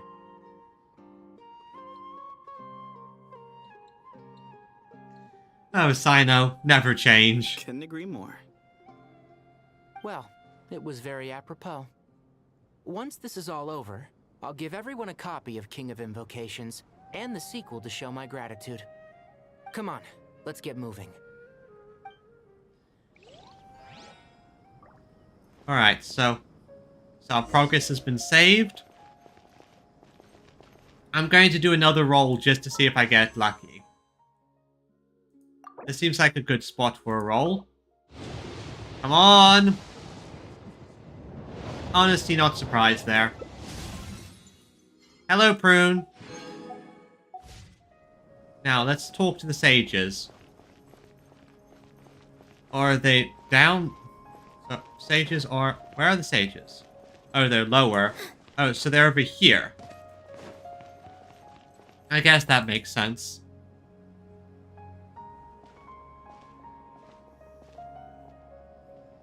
Tighnari has brought me up to speed. I approve of your plan of action. But we can't proceed with everything right away. The people need to rest. For many of them, this will be their first time in the desert, so we'll need to find additional personnel to help escort them. You two, please go on ahead with the Dendro Archon. Let's rendezvous at the Temple of Silence later. No problem. We got this. Yeah, we've been in the desert tons of times. Words can't express my gratitude. So let me just say, I hope everything goes smoothly for all of us. Goodbye for now. Although I'm noticing a conspicuous... Alright, let's get going. If Paimon remembers correctly, the last time we saw Apep was in... Traveler, Paimon. Could I borrow you guys for a moment? It'll only take a second. Oh, what do you need us for, Kale? And I know where Apep is, so... Kale, what's the matter? Well, Are you going to join us? Master Tainari once told me, after you raise a problem, you should think about how to resolve it. But ever since I had that dream, I feel like I haven't been of any help at all. That's fair, but at the same time, you basically gave us the big help right away because, my god, without this warning, the situation would be so much worse. I tried my best to keep up with the conversation, but there was so much new information, I couldn't take it all in. So, I just wanted to ask, do you have any tips for me there? Paimon knows exactly how you feel. Yeah, Paimon is kinda dumb. But fear not, everything you need to know is right here in Paimon's notes. Sumeru chapter. It's got tons of info about all the things we've seen and heard on our adventures. Some parts are a little simplified, but hopefully it all makes sense. You sure kept that one quiet. Paimon's taking notes. I guess she is a travel guide after all. You see? Being the greatest guide in Tibet isn't just a fancy title. It takes a lot of hard work. Oh, welcome. Welcome, Viridian. You missed the initial part. Basically, Kole had a dream where everyone in Sumeru basically got an Angel's Falls situation of people sort of swapping around roles, and then when she woke up, Nicole's voice popped in to tell her she should tell Nahida about the situation and send us a letter. From there, it basically went Nahida evacuated the entirety of the jungle side of Sumeru. Something is wrong with Irminsul, causing lots of fuckery, and Nahida was trying to keep things fixed and not exploding, but she kind of has passed out. So we now need to go to Apep, the giant Dendro Dragon, in order to get the energy to restore Nahida, so Nahida can help us fix the situation, while everyone else goes to the Temple of Silence to try and find the information they need to fix the situation. And Kole is feeling a bit useless now. Paimon doesn't always understand the things you're talking about with other people. Whenever that happens, she notes down the confusing parts and goes over them in her own time. To be fair, whatever is wrong with Irminsul, it is basically unprecedented. This is perfect. Could I borrow it? Sure. Matter of fact, you can keep it if you want. Paimon has another copy. Why do you have more than one copy? The spare copy was originally meant for the Traveler. Paimon used to worry that one day she might not need a guide anymore, so she wanted to have a gift for her, in case we ever parted ways. Paimon, you're a good friend. But it doesn't seem so necessary nowadays. We have so many more places to see together. One copy will be enough for both of us. Thank you so much. But still, these are your treasured memories. I think I'll make my own copy and then return the original to you.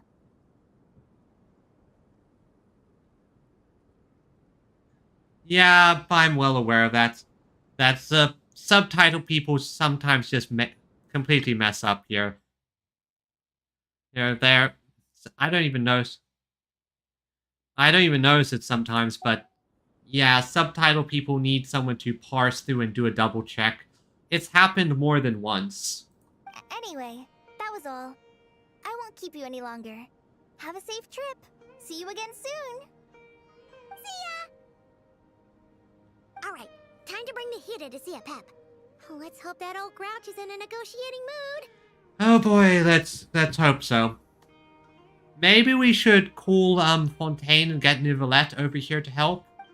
I don't know if another dragon will help, but... Oh, that's...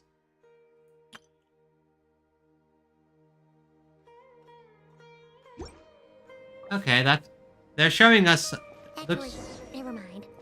In Apep's eyes, Nicolette's probably one of those dragons who's grown too close to humankind. They might end up fighting for all we know. Oh. I guess they already fixed that situation. I'm due... When did she say something about Nicolette? Well, I guess that ruins that idea. Let's grab Nahida.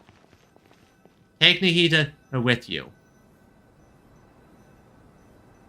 True enough, he's basically very, very close to humans. Also, let's go and see if... Ah, and they're bringing back the unique loading screens. I do like that they do this. Really helps make these types of events more interactive and feel... Hey, Pep. I had a feeling your kind might come calling. Hey, can you help? We kind of helped you. The ley lines are in disarray.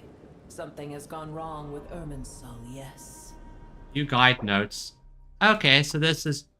I guess this is also for if people haven't interacted with characters in a long time and they need to look at... They need a refresher on just exactly who everyone is. That's useful. Nothing gets past you. Even from a great distance away, I can sense that Sumeru is headed for destruction. Please don't be a bitch, Pep. You who took our home from us, prepare to watch as your own world is plunged into oblivion. Oh, how the cycle of history comes to a poetic conclusion. True. It's also for people who just want a quick start. Alright, some people just sort of skip ahead. Plus, if side content is involved, that also pops up as a factor. This isn't a joke, Pep. Nahida's in grave danger. Can you please help her? Is she now? Then do explain. For what reason should I lend Booer my assistance? Because you owe a debt of gratitude, and this way you can repay it. Pep, if you truly despise gods and humans so much, well, after the great humiliation of being helped by a god in the past, shouldn't you be jumping at this chance to balance the scales? Yeah, I mean, that's a reasonable thing. I'm not trying to play on any sort of false sympathy. Let's just repay the debt and wipe it clean. Now that is a compelling reason. See? This, because the other two options were basically, why should I care about Sumeru? Things like, notable pauses during which they put the intro for people. Oh yeah, that's a thing they have had for a while. Basically, whenever they introduce a character, have a character pop up that you haven't met in your story yet, they have that pop up just so you have a baseline familiarity with them. Does help means they don't have to do entire scenes of, oh, you haven't met this character before. They can just do one scene. When El Ahmar plotted against me and I was tortured by forbidden knowledge, it was Booer who saved me from agony. And though I regard with shame the pity of my enemies, to receive aid without repaying it would likewise tarnish a dragon's dignity. Also, a Pep is freaking massive.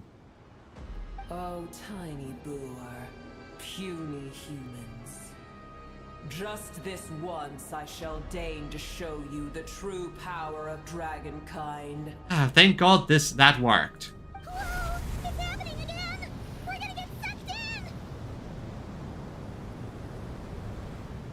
Hold on to me. Oh yeah, I guess we're... So, a Pep just swallowed us. We just got swallowed by a Pep again. Been a while since I've been in here. Haven't had a character that needed farming in a Pep for a while. This is an awkward silence. Is silence a mandatory part of an audience with a dragon? It is done.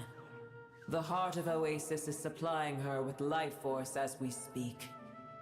It shall not be long before she recovers. Thank you, Pep. This has been most appreciated. But I should warn you. Booer's existence is closely intertwined with Irminsul.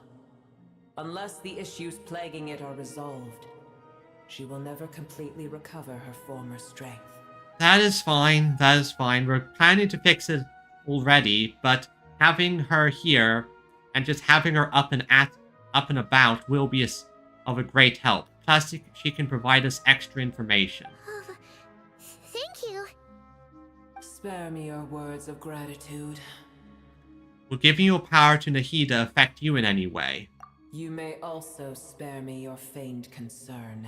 It's not feigned. I genuinely do care about you, even if you can be kind of an ass about it. Just like last time, it's impossible to have a normal conversation with this dragon. A dragon's sovereign's power is far greater than you can imagine.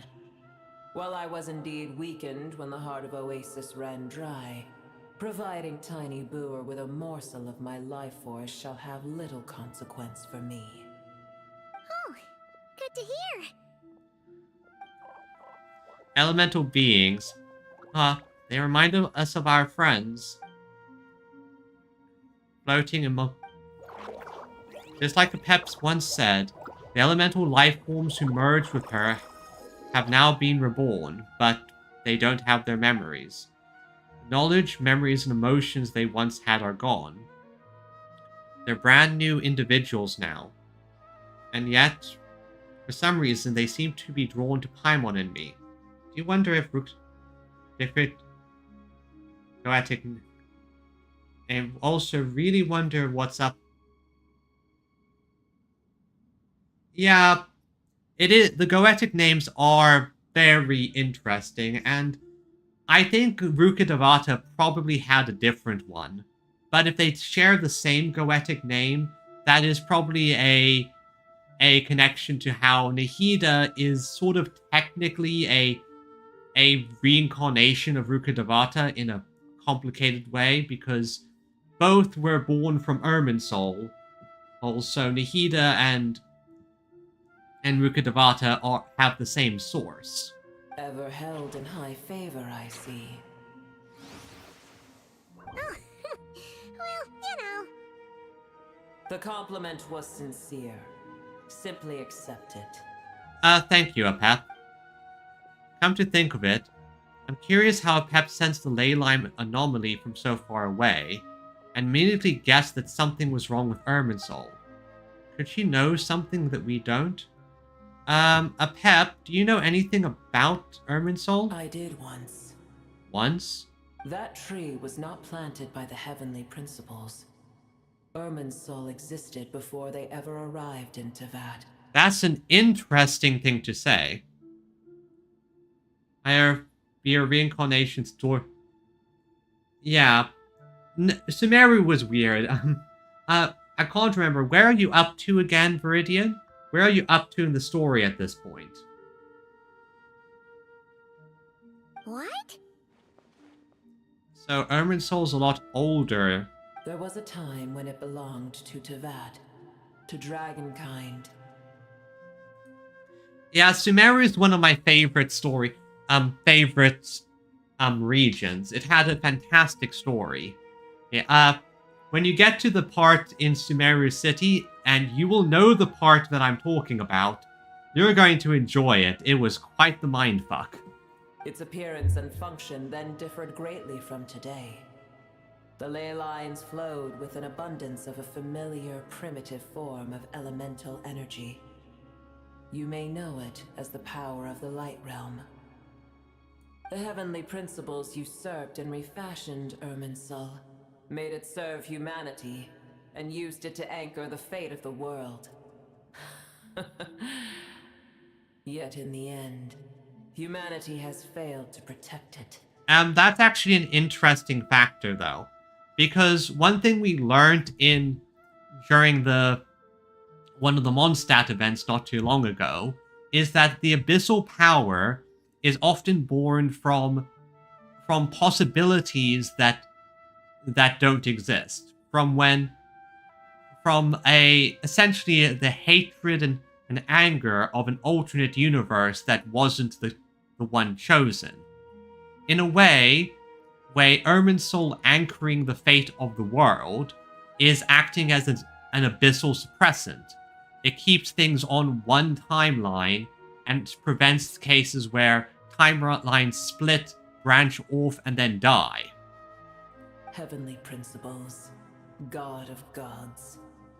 It makes me sick. The enmity between your kind and mine can never be bridged. Even so, you still agreed to help us. As things stand today, holding a grudge against you would serve no purpose. But there will come a day when we reclaim this world for ourselves. The opportunity will arise no matter how long we must wait. Eventually, given enough time in an equation, nigh impossibility becomes a certainty. I can already sense that far away from here, the Hydro Dragon has wrested his authority from the hands of the usurpers. Well, it's less that it was wrested away, and more that it was returned to him.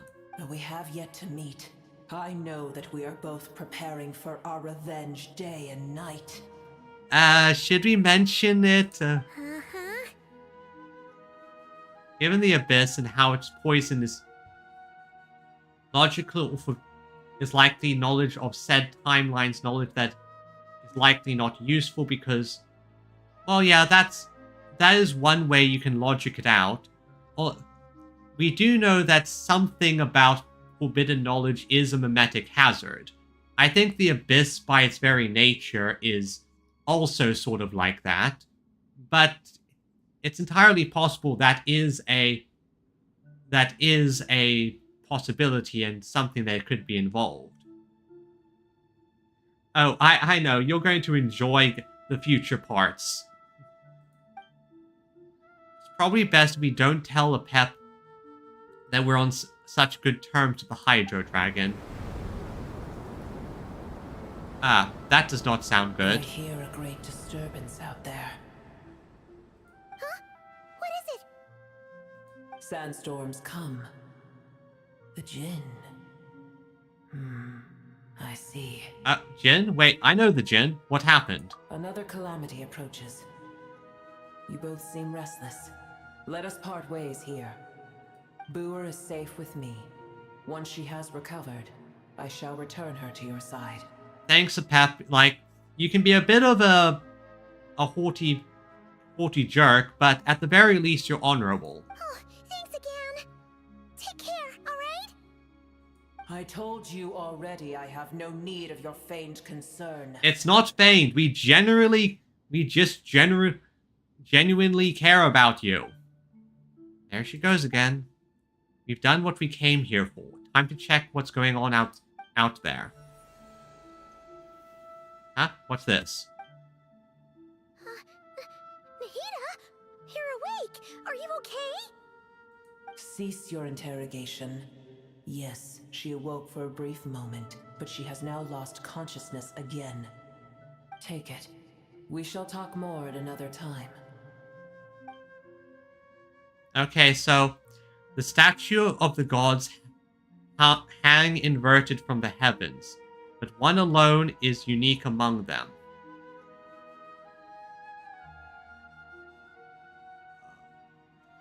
An inverted statue of the gods. I remember a case where we saw a statue of the gods hanging upside down. That during that one quest where we first saw our sibling again. That's a problem. The location is... Remember, tell no one. The moment I touched the key Nahida handed over, a mysterious piece of information appeared in my mind. I don't know what it means. Yeah, I know. I remember that. I remember that, and because that is okay. Nor how to decipher it, but I will firmly commit it to memory. This must be incredibly important information. I don't know why Nahida would keep it a secret from everyone, but it's probably best that I do the same for now. Yeah, I remember that very clearly. Oh boy. Where the heck are we? Did you just dump us in the middle of nowhere? Wait. No. Paimon remembers now. The Temple of Silence is over that way. Come on, let's go find the others. Also, since you're here, Viridian, I'm going to do another roll for Nicole. Let's see if I get lucky this time. Oh, great luck gods, please grant me your strength. Give me the angel. Damn it.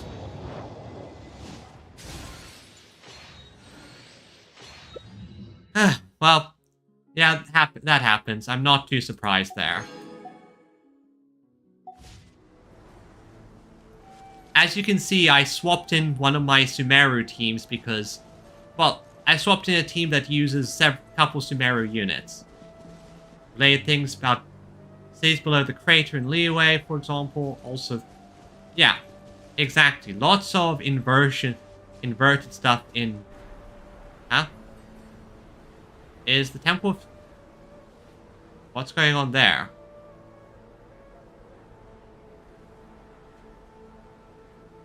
There's no need for everyone to stay here. I'll protect the sages. The rest of you, return to Aru village. Yes, Mahamatra Sino.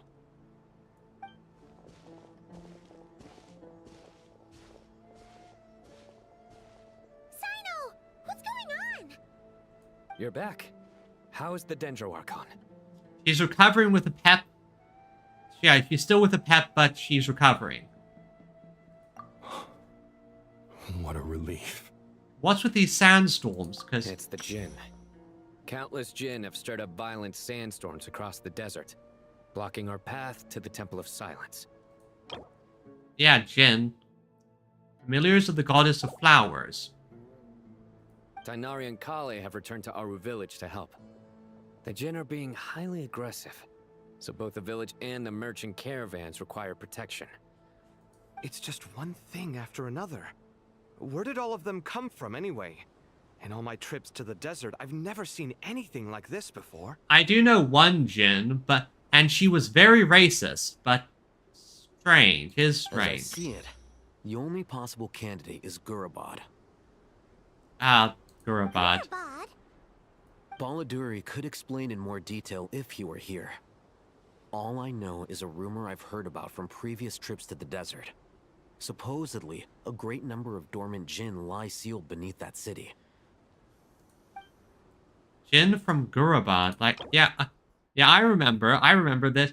So, I know exactly what this is about. Familiar figure comes to mind. Ah yes, the racist genie. Gurabad is, for me, a fated land. I must therefore return back to this city, where my destiny awaits me still. Lilliput. Yep. You will encounter this as part of some side quests in the desert. They were interesting side quests. My master, I am sorry that I couldn't stay by your side for long, and that I could not have more time to get familiar with you.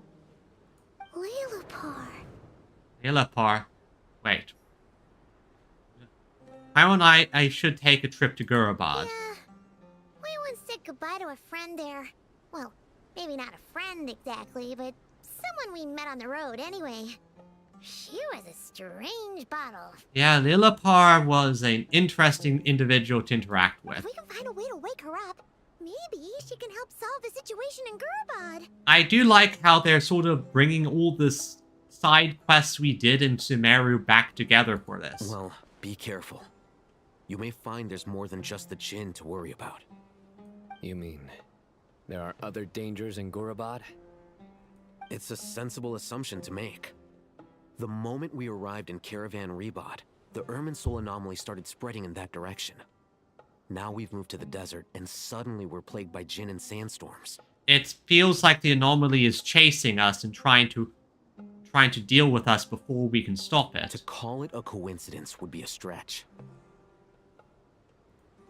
Don't worry, we've gotten a lot stronger since our last stint in Sumeru. Oh yeah, we were a lot better.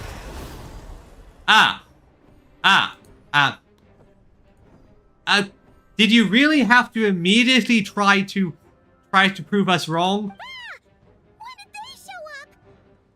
It appears the monsters native to the desert have been stirred by the Jinn's activity. Don't worry, I got this. And the General Mahamatra as well.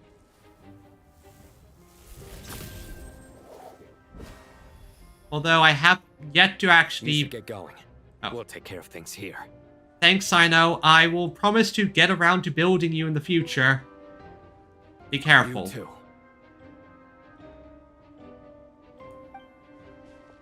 Don't do anything too risky. You got it?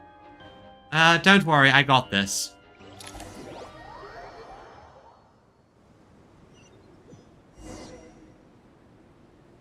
So now we're at Gurabad. I do like how they are just having us teleport a bit. Ooh, that's actually kind of nice. Notice how the sandstorms are being shown on the map. And looks like the map is also displaying the spread of the leyline corruption situation. And that's not good. That is not good at all.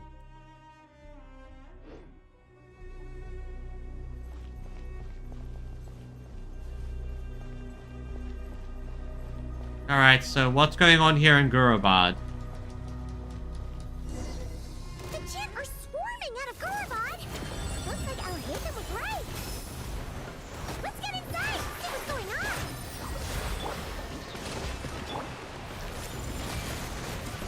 Make yourselves a move! Branch into song. With one heart, we pray. I got my balance. Dance with the waves! With all my strength! Ah, this is still a fun team to use, even if I haven't used it in a fair bit. Now let's see what's going on in Gurabad. Yeah, we've been doing some weird funky stuff.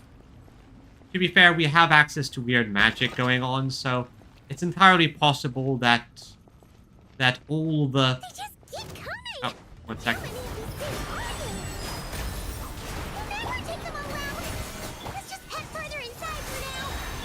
What do you mean? I'm doing a fantastic job taking them all out.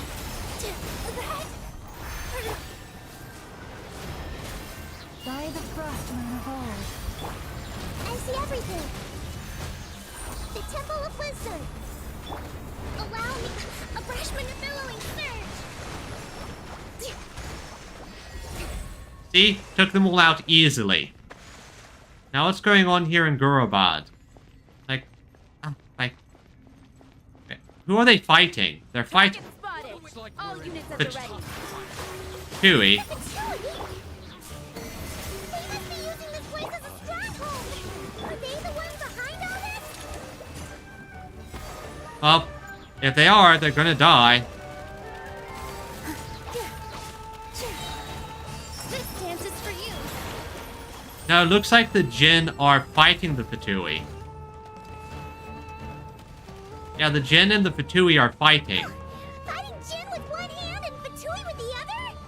This is pure chaos. That slipped through while they're distracted. So the Fatui kicked up the Jinn. Oh. Lush as the moonlight. Unfortunately for you, this is what I call the nuke build. Let's open this up.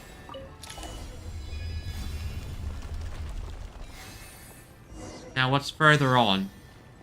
Inner room. Do you see that strange machine? That looks... Paimon has a sneaking suspicion that that's the thing wrecking Gurabad and setting all those dangerous Jinn free. Yep, that's... The target has reached the core zone. Requesting backup. Repeat, requesting backup. Backup en route. Stop her at all costs. That's not gonna work. So how do I get down there? Okay. Thankfully, I solved all the puzzles in here ages ago, so that's not really much of an issue. So let's see here. Don't worry, I've got this. Receive my blessing. With one heart, we... Hold the...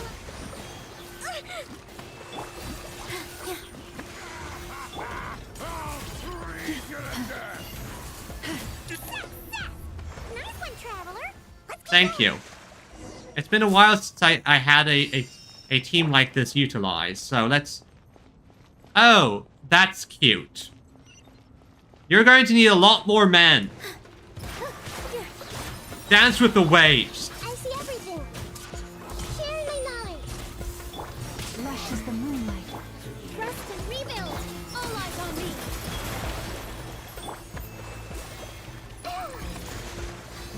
Hey. Here. You're going to need more than that. By the frost moon of old. Hold the line. Okay, so gotta take out these machines.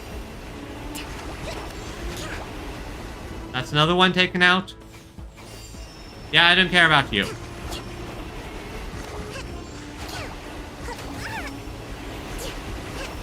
hunk of junk's gone kaput. Now we can finally. Okay, what's gonna happen next? It seems my subordinates failed to stop you in your tracks. Ah, this bastard. Apologies, sir. There is no need to apologize. You did well to hold your ground against such a powerful adversary for as long as you did. I must commend your courage and perseverance. So, are you who I think you are? So, you're in charge here, huh? First the problems with Irminsul, now this mess in Gurabad? Are you the ones responsible for all this? Or are you just an opportunist? I'm afraid I cannot answer that. And you're mysteriously keeping your identity concealed under a very impractically deep hood. I assume you aren't naive enough to expect answers from an enemy.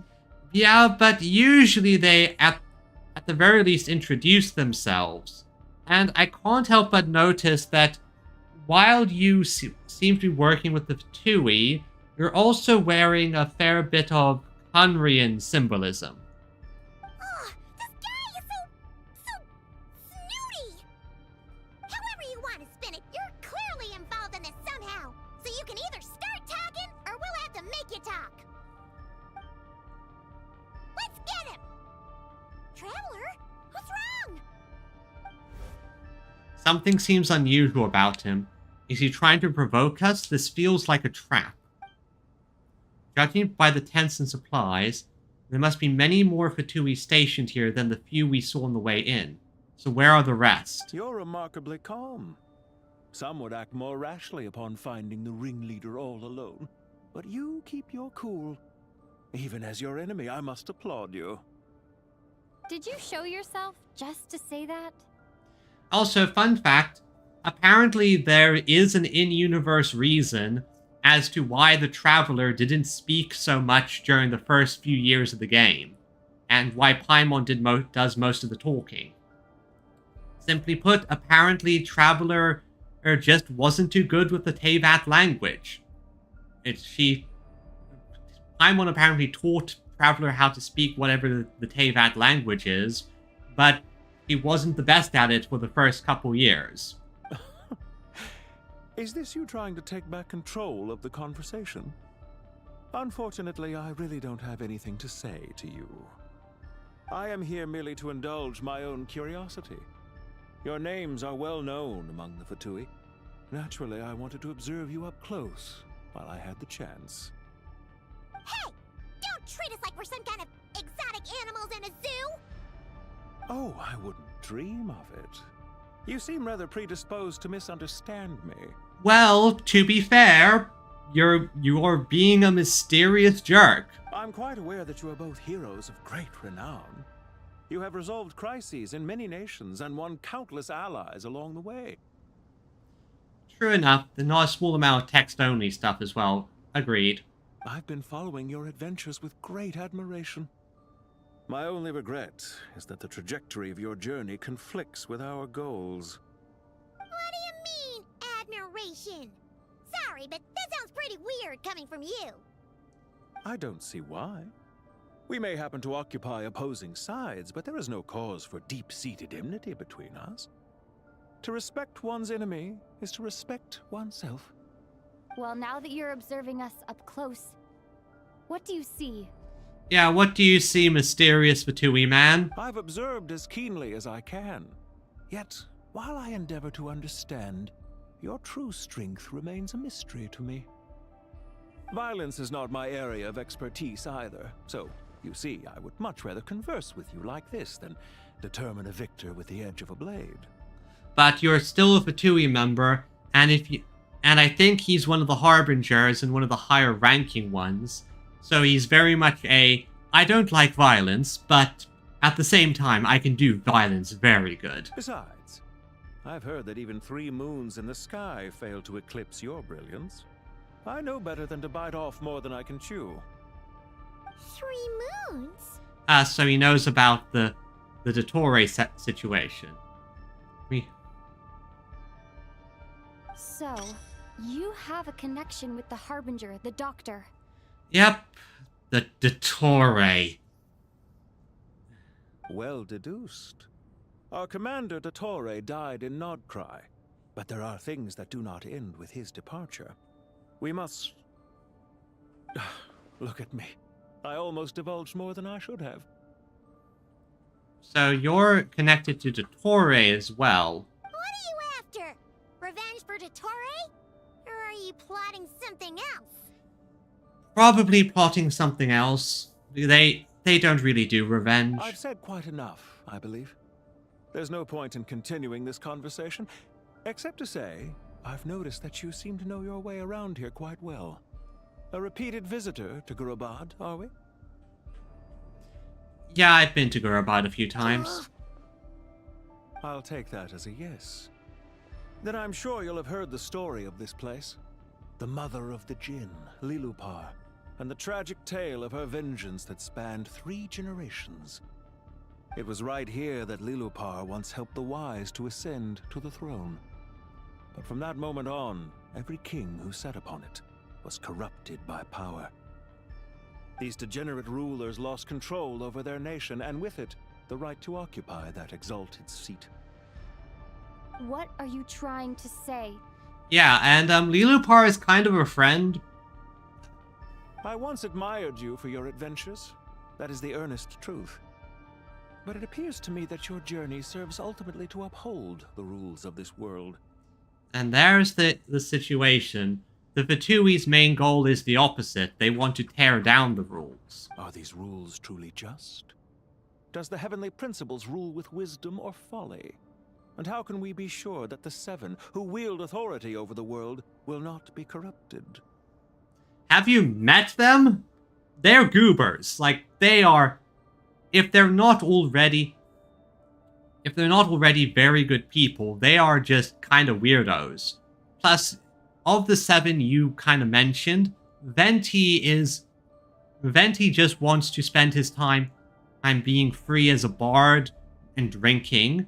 Rex Lapis literally retired.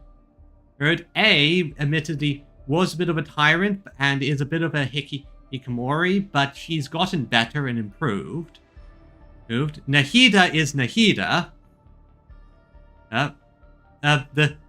There is literally no more Hydra Archon anymore because of the whole situation with Verena and Focalors. Whereas the situation in Natlan and Pyro Archon is quite literally designed with humans being the one who inherits the ability, so the role gets passed on to humans, and the Tsaritsa is your boss. Yeah, exactly. Do you seriously think you're gonna convince us of anything? Yeah, I mean... Convince you? I'm sure my commander already tried that. Why would I waste my breath doing the same? If a few words from a stranger were enough to make someone completely change their stance, it would only prove that they never had a firm will to begin with. That's honestly true enough. And yeah, exactly. Nahida is a exemplar of one of the key components of Dendro characters. Dendro characters tend to be very self-sacrificing. I am merely stating my position, so that we might understand each other better. One's enemy in the present may not necessarily be an enemy for life. Yep, Dottore's did rely on us being an alien. The way I sort of view it is Dottoro's main thing is he wanted to be special. He didn't want to follow the rules. Dottore wanted to be the one in control. But once he had the power, he kind of just was like a child playing with insects. As for what game I'm playing here, I'm simply buying some time. But now I must bid you farewell. Where are they gonna... It was a wise decision not to attack me immediately. Since you did not fall for my ambush, I will now have to ask those in hiding to reveal themselves. Leave this to us, sir. The Fatui are really breaking out the big guns. Very well. I trust you to do what is necessary. Stall her while I execute the next step of the plan. Sumeru City, Irminsul. You're going to burn it to the ground, aren't you? Hey! Stop right there! Don't you dare leave without explaining yourself! All units, stop them! Protect the commander!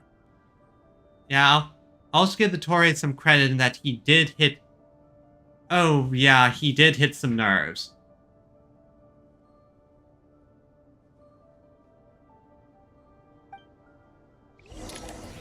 Did you hear that? He mentioned Sumeru City and Irminsul! He definitely knows something! We can't let him get away! Get rid of these pesky soldiers, quick! Rear guard to the front! Don't let them through! Get Yeah, this thing in yup. position! Hold on! Just a little longer! Take too long. The Temple of Wisdom! Taurus, bring refuge!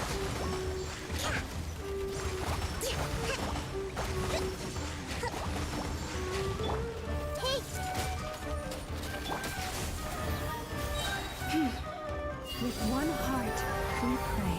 With all my strength! We finally beat them! That mysterious guy can't have gotten far! Let's catch up with him! Yep, let's go, let's go. Oh yeah, Dottore and his minions are doing a lot of work to show that, yeah, the Fatui are still kind of villains, because this, my god, can they do a lot of evil nonsense. Found him! Over here! You're very persistent. You are a slow walker. Hey, you! Stop running and explain yourself! What are you trying to... Paimon, wait. What's this? He activated one of the barriers. A good chunk of our Mr. who literally wants to control... yeah, Mr. Moneybags himself. Relax. A small trap like this won't be enough to hold you. The sandstorms from Gurabad will die down soon enough, but this small window of time was all we needed to launch the next phase of our plan. So there was more than one ambush. I shouldn't have let my guard down. Don't be discouraged. I knew that someone would come here eventually, so I planned ahead. Where to chat with you, which door to exit from, even which mechanism to wait by for you. I thought through every detail. So who are you? You, meanwhile, know nothing of who I am. So far, you've only heard my voice, and for all you know, it may not even be real. But not to worry. This is only our first meeting. It shan't be our last. Who are you? Just answer me one last question. Why do you continue to follow Dottore? He has conducted countless cruel experiments, even on his subordinates. Follow isn't quite the right word. Let's just say even those you see as villains have their friends, even if they aren't the most sincere of friendships. How the hell are you his friend? Like, how are you a friend of When his? any set of rules is established, there will be those who benefit and those who lose out. People will do anything to justify what they have gained or escape from the hardship imposed upon them. Neither he nor I are tolerated by the rules of this world. We were both searching for a new order. Our ideas of the final form that should take may have differed, but our journeys took a shared path. Yeah, this guy definitely, I think, has some kind of Abyss or Conrian connections. Goodbye, Traveler and Paimon. I wish you a timely escape, albeit not too soon. I will need a little more time to prepare, after all. It might be Mr. Moneybags. Maybe. I don't know. I can't quite tell. Hey! Come back! Wait. This dark wall. We've seen these on our adventures before. It swallows people up! Yeah, I kind of noticed that. I'm sorry. She shouldn't have jumped a gun! Let's just focus on getting out of here. Okay. He may have fooled us this time, but we'll get it back! Now, how the hell do I deal with this thing again? Oh, looks like we're swapping perspectives. Okay. Protect the entrance to Aru village with Tainari, Kole, and Sino and Dori. his team are guarding the north. We'll take this side. There's so many Jin. We can't let them get into Aru village. Don't fret. I am well prepared for this situation. Pull out the stuff that Alice gave you. Huh. So you have a solution? Possibly. Maybe. Who knows? Perhaps you're unaware that I have a trusty genie partner of my own, Plumpy. If I send her to negotiate with the others, this whole thing will be resolved before you can say Mora. Okay, this is probably not going to work, but I'm hoping it works. Off you go, Plumpy. Huh? Plumpy, where are you? Come on, what's the holdup? 5,000 Mora. Right, you have to... She is basically like your Jimbo from Final Fantasy X. You have to give him money. 20,000 Mora. How? 100,000 Mora. Final offer. Blub blub. Ah, so she's a hired partner. It's a complicated relationship.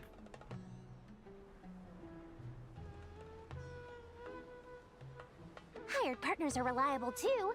Plumpy here is a highly skilled negotiator. You'll see. Just a few words from her and...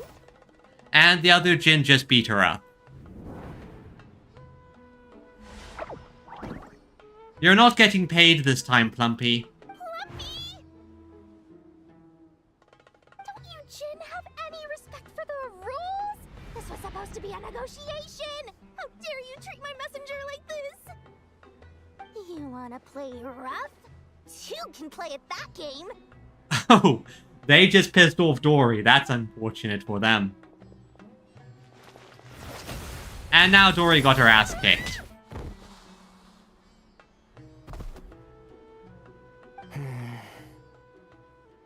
Well, time to use 2 Dendro characters. This is not going to be pleasant. Like it's up to us now. Be careful, Kale. Yes, Master.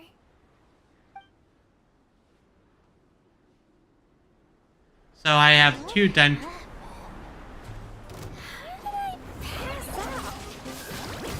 Never mind. Plumpy, it's time for revenge. You know, this reminds me of when you first arrived in Avidia Forest.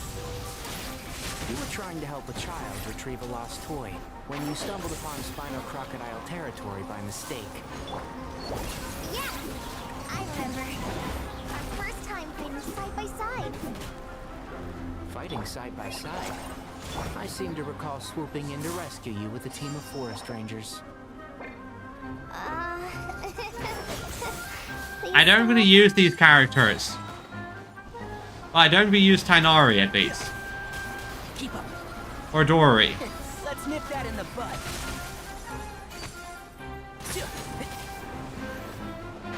Can't see?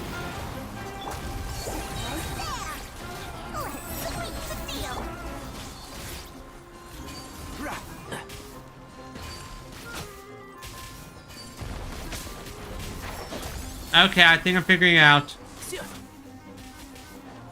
I'm figuring out. Oh. Dodge. And Shroud! I hear everything.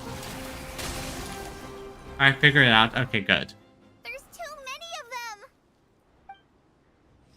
I can't believe I used 12 rare items in one battle. Ugh. I shudder to think how this is going to affect this month's accounts. The sight of that glaring deficit might be more than my poor heart can take. Well, maybe use some more rare items. Tainari, how's the situation on your end? Decent. Kale got knocked out, but... We held the line, though it was a close call. But it looks like they're preparing for another attack. Has something happened? They've breached our defenses in the south. The Jinn are pouring in. We're moving the villagers to the north as we speak. We're hemmed in. This is getting precarious. Our margin for error just got a lot smaller. That's why we wanted to confirm your status. We need to consider our next move carefully. What? Yeah, what was that? Bad news. Another line of defense has been breached. Kale, go with them and assess the situation. Dory and I will hold the line here. But Master! Even with 3 of us, we barely managed to. This is not a discussion, Kale. Don't worry about us. She clearly still has plenty of tricks left up her sleeve. Yeah, Dory hasn't even broken out the Hexenzirkel items. Wait, you can't pin all your hopes on me! Yes, I can. Oh, great. I've almost run out of the things I brought with me, and the rest is back at the caravan. I should be able to hold out for a little longer, but still... Master! Need any help? Nicole! Thank you, Nicole. Huh? What is it, Kale? Nicole just showed up. If things continue like this, it won't be long before Aru village is overrun by Jinn, and the sandstorms are sure to follow in their wake. I do have a plan, but I can't guarantee it will work. I don't care. Whoever you are, please just help us. The only one who can help is you. I am merely here to guide you along the correct path. Angel, light my way! I am a spirit created at the beginning. I am a flickering illusion. I am the shimmering light that flows from the eyes of the Creator. She's an angel. What do you mean? She's an angel. It doesn't matter. You don't need to understand it. Just repeat after me, one line at a time. Watch out!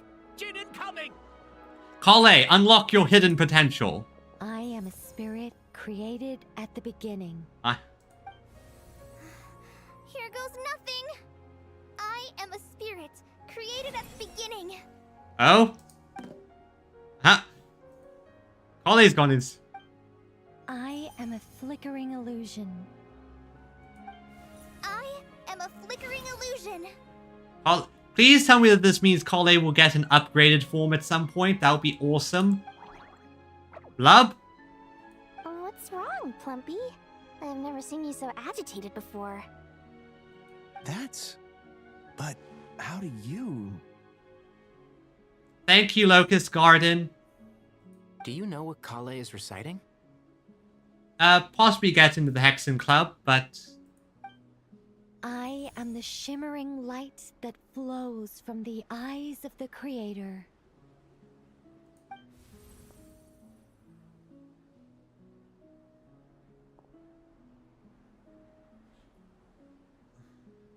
I am the shimmering light that flows from the eyes of the Creator. Crap. She'll probably get an upgrade. At least I hope she does. And they listen to her because... It's a song composed by the goddess of flowers. But very few records of it remain, even in historical texts. All we have is a few fragments. Thankfully, Nicole was there when it happened, and she's the best yapper of the world. Is Kale an avid historian? Not to my knowledge. She learned to read recently. The Jinn have actually quieted down. Although... No, it's more than that. It looks like they're showing submission. Well, if this was composed by the Goddess of Flowers, the Jinn are servants of the Goddess of Flowers, and we know for a fact that Kale was injected and with god remains in her childhood, we can conclude that those god remains were from the Goddess of Flowers. Clearly, the songs left by the Goddess of Flowers have a soothing effect on them. At the very least, they're much calmer now. Really? Let me try. I am a spirit created at the beginning. Yeah, no. Don't stay away. I'll stop. I'll stop. Yeah, you can't do it. It seems like the song only works when Kale recites it. But why? Kale.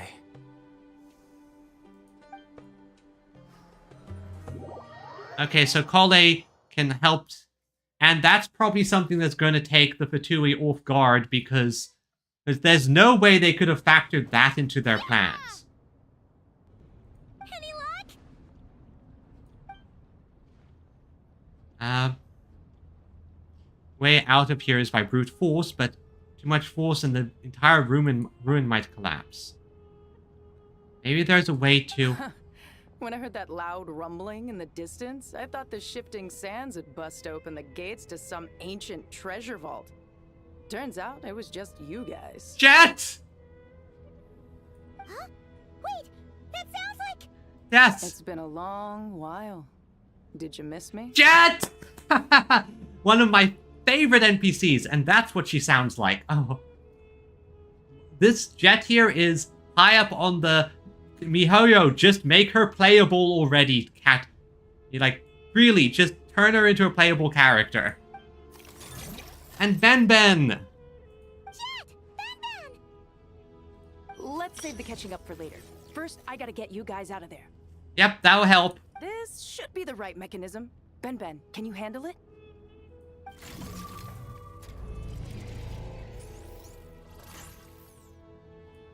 There we go. Jet. Oh, I missed you. Come on, let's leave this place. Once again, I don't think the... Oh, yeah, run! Run away! Run away! Run away! Run away! That is ominous. I'm not... Go, run!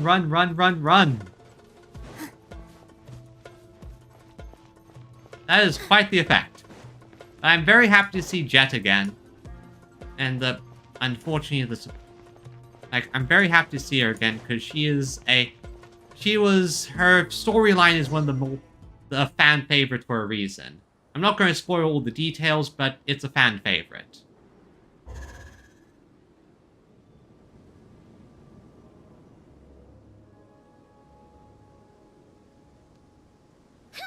Those Fatui sure made themselves scarce. It's like they were never here. The Fatui? They came to the desert again? Oh, right, I forgot. Jet has some trauma and issues with the Fatui. Yep. No idea what they're planning this time. They were being very coy about it. And want to help us slaughter them all. We did it last time. Want to do it again? How have you been, Jet? Well, since we last met, I've started my own band of mercs. We've actually made quite a name for ourselves. Good job. Oh, yeah. On a slightly different note, I have some good news. I finally took care of Mysaira. Not much to write home about. It was just another day. Found his hideout. Dragged him out of his cozy little bed. He tried to talk me into seeing his point of view, as usual. But I'm way past that by now. There was nothing he could say to save his life. So the Mysaira chapter has finally come to a close. I honestly don't remember who Mysaira is. I'm going to have to look it up. Do they have that on the note? Mysaira. Oh yeah, there's Jet. Again, fan favorite. What about you guys? Bet you'd forgotten all about me and Ben, huh? Nope, I remember you. Of course not! We're super duper best friends! You briefly recount the events of your recent travels to her. Wow. Sounds like I should make time to visit some other nations too. Anyway, what brings you to Gurabad? Things are kind of fucked. Oh, right. I almost forgot. We're here to look for Lilupar. That bottle? Seriously? Yeah, we need help. Yeah, we need her power to calm the Jinn and stop the sandstorms. Here's hoping we actually manage to find her, after all the trouble we've been through. Surely with everything's been going on in Gurabad, she must have woken up, right? Only one way to find out. Yep, let's go see what Lilupar. Oh? Alright. Alright, I forgot. The chessboard. The chessboard acts as a teleportation mechanism. Maybe I can use that to cut the Fatui off. Cut off the Fatui and capture them.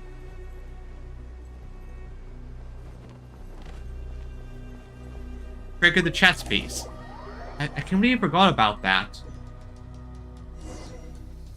Yep. You use it, you go deep into certain areas. Let's see. She should be around here somewhere. Aha! Found her! Found her. What?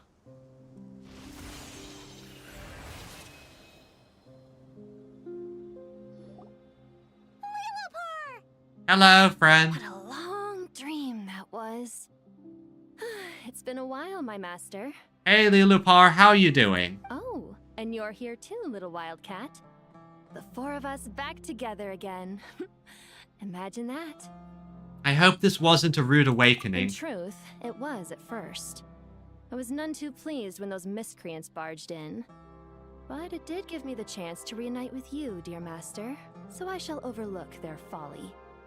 After we last parted ways, I merged with the land beneath Gurabad to suppress the dark calamity stirring in the depths.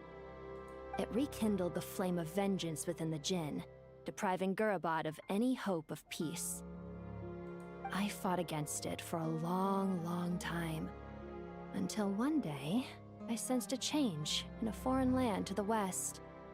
Suddenly, the pitch-black abyss fell silent. Wait, why would it fall silent?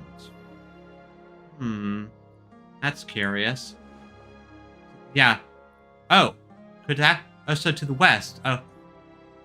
And far from there, did the abyss presence beneath the city fall silent when we defeated the big boss of there? Yeah, that'd be Natland. Once satisfied that that dark power could no longer bewitch the Jinn, I too fell into a deep slumber, from which I have only now awoken. Why have you returned to Gurabad, my master? And why is my sand-swept homeland in disarray once more? The Fatui. The Fatui. Well, basically, Sumeru's in danger and a lot of our friends are affected. Some bad guys messed around with Irminsul and now they've released the Jinn in here. We managed to chase off the culprits, but we have no idea how to seal this place back up and stop the sandstorms. Yep, Natland was in a very, very bad situation, and we helped it. Child's play. I shall quell the Jinn and scatter the storms. Thank you, Lilupar. Thank you, Lilupar. No need to thank me, my master. I have granted many wishes in my time, and this was the most trivial of them all. Honestly, not the voice I expected for her. Whenever I read sections for Lilupar, it always included her being very haughty and older sounding. But that works. The sandstorm's gone. The sun shines bright again. When I said that we'd meet again under a lovelier sun, this was exactly how I imagined it. Same, Jet. You know, I really want to introduce you to my other friends. You'd get along great with them. Yay! Although, honestly, Paimon would love to hang out with you more, even if the weather sucked. That goes with me as well. Like, I enjoy spending time with you, Jet. Well, there shouldn't be any more Jinn breaking out, right? Are we okay to head back?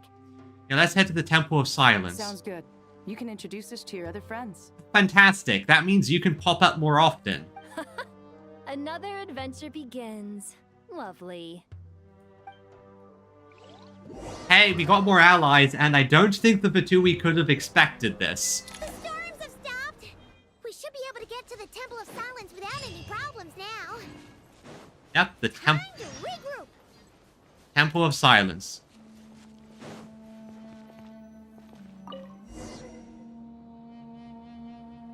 I do find it quite fascinating how the... I like to think about how the enemy planned their operations and what their scheming is.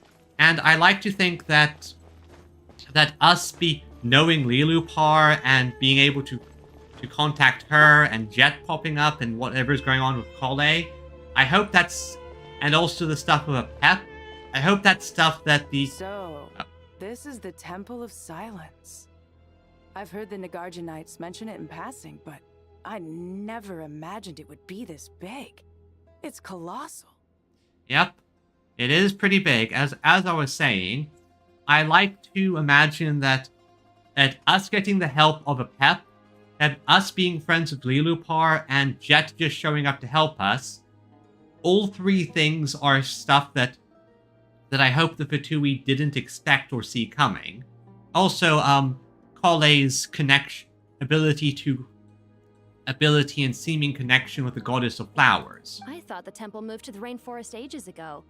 When did they scamper back into the desert? I don't know. This plan sounds a little too risky for my liking. Even in King Deshret's day, this was experimental technology.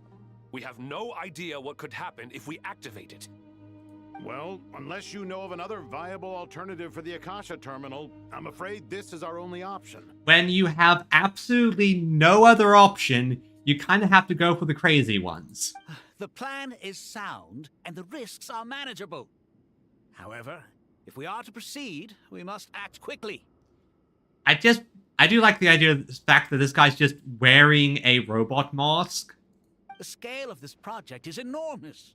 Even with Kave, Faruzan, and every other scholar of mechanics working on it full-time, the proposed modifications won't happen overnight.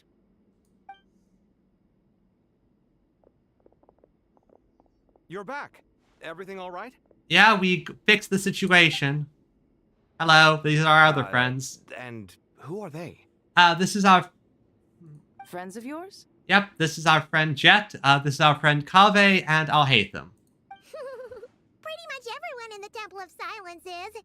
This guy's Kave, and the one next to him is Alhaitham. Hello, I'm Jet, and this is Lilupar.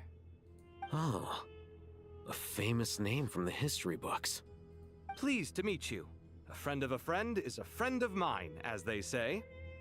Who's they? Huh? Do people not say that? Not in the desert. Friends you can trust, but friends of friends? Gotta keep an eye on them.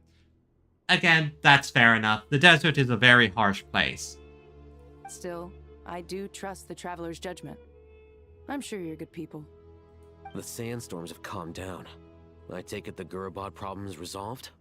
What did you find? Fatui.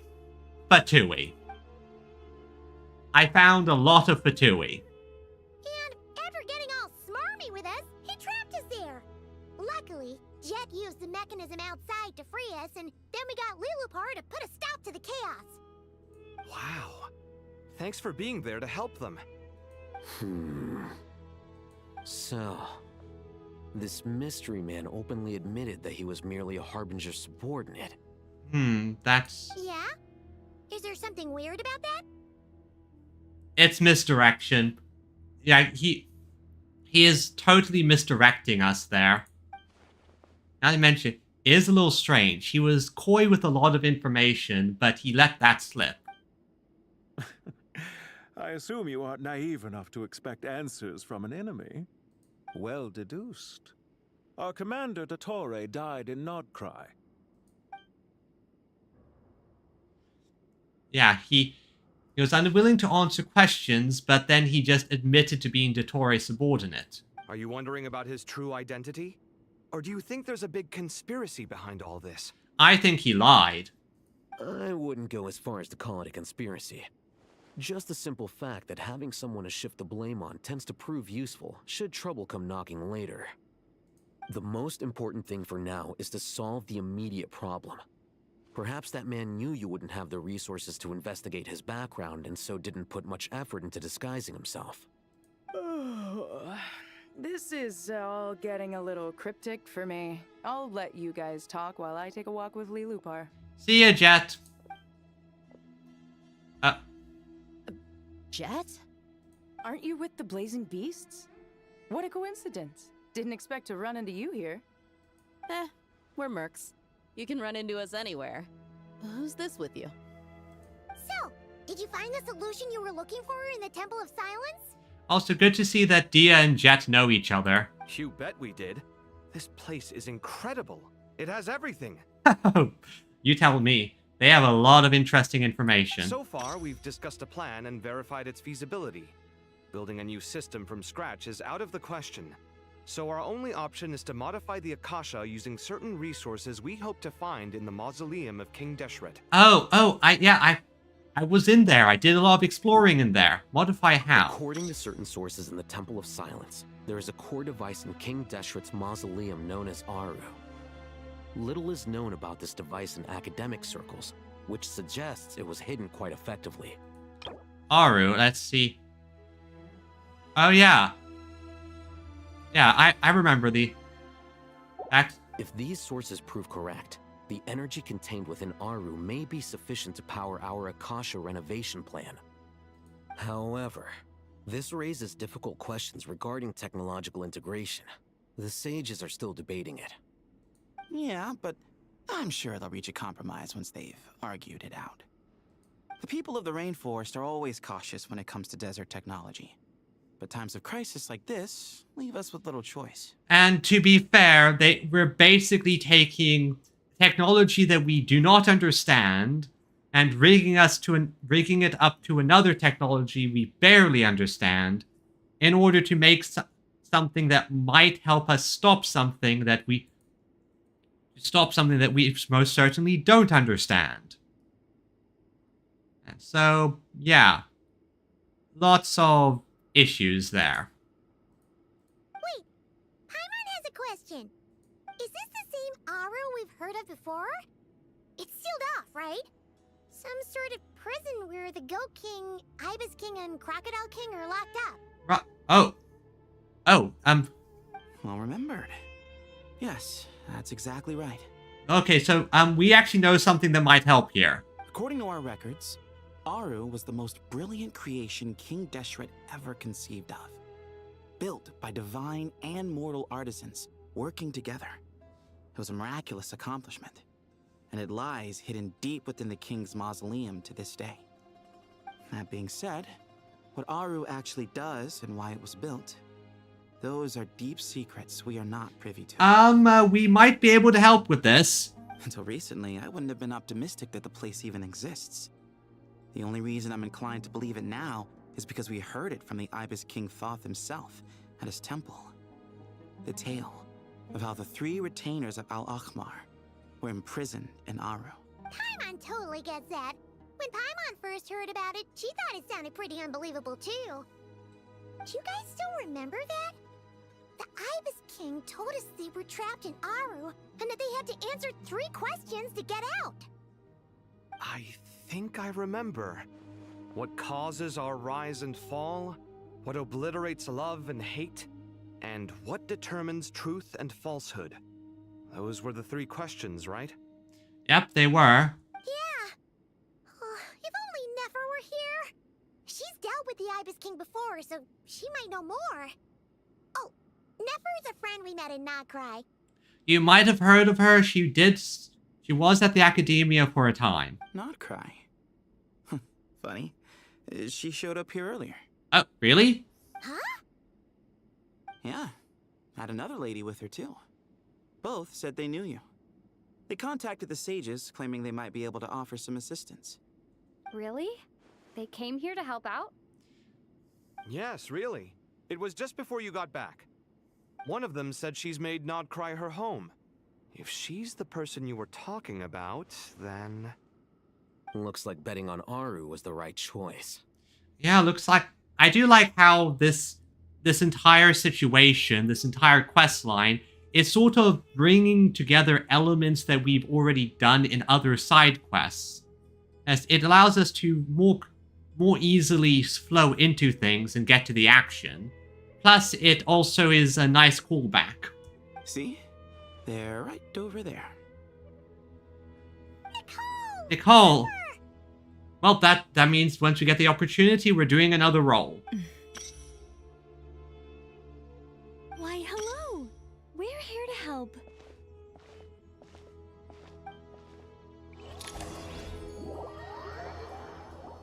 So Nicole and Nefer are here. It's a good thing we left early. We almost got locked out. Locked out? What do you mean? Oh, you haven't heard? An invisible barrier has appeared around Sumeru's borders, cutting off all travel in and out. What? What? What? No one can leave and no one can enter. Sumeru has become a lonely island. What? How? Are the Fatui behind this too? No. That's more than even the Fatui can do. Actually, no. This has nothing to do with them. I suspect it's a defense mechanism within Irminsul itself. Yeah, so... Yeah, this is not the Fatui doing anything. This is literally Irminsul doing its own thing. Yeah, so seems to be Irminsul activating some kind of... Irminsul is the source of Tevat's ley lines, after all, and Sumeru is the nation closest to it. Could it be that Irminsul is automatically trying to contain the problem? I imagine this function was put in place to seal the entire region off in the event of serious damage, preventing the disaster from spreading to the rest of Tevat. It may have been implemented long ago. But doesn't that mean that the people here won't be able to escape to other nations if the anomaly keeps spreading? Currently, that does appear to be the case, which is precisely why I am here. This is a critical moment for the world, and Sumeru is the eye of the storm. So you brought Nefer here. I'm surprised you managed to convince her to come back to Sumeru. Indeed. Even for someone of my wisdom and eloquence, this tested my skills to the limit. I had to pay her a lot of money. And why should it concern me that Sumeru's in trouble? Surely you don't think I still have feelings for that place? Yes, but if you help them, you can brag to them. Judging by your tone, I suppose you don't. Sounds like you don't know much about my past. And here I thought you knew everything. All I know is that the Ibis King is the source of your power. He was quite a prominent moon envoy once upon a time, so I do know a thing or two about him. As for your past, I have ways to learn the full story if I wish to. But everyone has secrets they'd rather keep to themselves, wouldn't you say? I'm glad you see it that way, Miss Nicole. I've chosen to call Nodcry home, which is why I did my part in its hour of need. That doesn't mean world savings become a habit with me. I have no particular desire to play hero in Sumeru, thank you. What if I gave you money? What if I gave you a lot of money? I understand. Human emotions do not appear and disappear without cause. There is always a reason to be found behind both salvation and destruction. Still, if time has taught me anything, it's that human emotions are often complex and in conflict. That's why people change their minds about things all the time. Yep, human emotions are a complicated thing at the best of times. And But that's where we angels come in. Our duty, ultimately, is to guide people towards their deepest, truest desires and help bring them to fruition.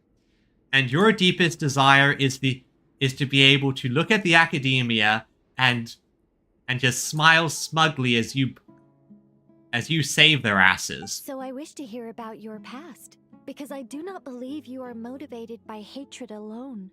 And if we still arrive at different conclusions in the end, that's okay. I will use therapy powers on you. I refuse. Wait, what? But I set the atmosphere and everything. Isn't this supposed to be the moment when we finally open up to one another? Oh, okay, I find that funny. She basically set up the trope, and then Nefer just went, nope, not doing that. Is it? Maybe I'm not so good at reading the atmosphere. You're right, Nicole. There's more to me than just hatred. Had it consumed me, I'd be left stuck in the past forever, never living in the present. But I don't think that your guidance can change my mind. The all-consuming sands, the bloodshed, both deserved and undeserved.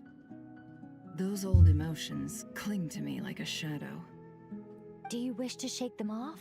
Do you? Or do you wish... No. I hope to remember them forever. Those emotions and memories shaped me into the person I am today. They'll always be a part of me. In that case, would you like to hear my perspective, at least? Yeah. Tell us. Sure. It's not every day you get to hear an angel's opinion. What is your perspective, A Nicole? long time ago, when the angels still walked freely upon the earth, I found life tedious. Okay, so we're going into Nicole's backstory. Monotonous work, lukewarm relationships. Things weren't nearly as interesting as they are now. And yet, since the angel's demise, I have found myself missing those days on more than one occasion. I can understand that. You often don't realize that you like something or how much you care about it until it's gone. Be it a simple job, be it just a way of life, even a game. Human emotions are often attached to a person, a place, or an object. When those things are gone, the memories quickly fade, and the emotions slip away along with them. If Sumeru were destroyed, both rainforest and desert would be no more. With the object of your hatred wiped from existence, it would not take long for the memories buried deep in your heart to slowly fade. You need the touchstone, the memento. Both love and hate are intense emotions, but they are nothing compared to the void left behind when they disappear. Yeah, when that stuff like that happens, you just feel kind of empty. Most sophisticated, Miss Nicole. But anyone focused on the future could only ever applaud the destruction of the things they hate. Still, I'm a special case. Someone once told me that human memory is more selective than a Mora-hungry merchant choosing between customers. We all need a reality check once in a while, so we don't forget the truth. True enough, you need something to remind you that, nope, reality works like this. As much as I dislike Sumeru, this is no way for it to perish. All right, you win. I'll help you out a little, but I won't work for free. I want Mora. How much will you need? You're not gonna milk this for all it's worth, are you? No, she's gonna do that. What do you think? I'll be upfront with you. I don't have much more on me. If that's what you need, I could borrow some from Alice. Or perhaps I could pay in sculptures. The ones I carve are actually worth quite a lot.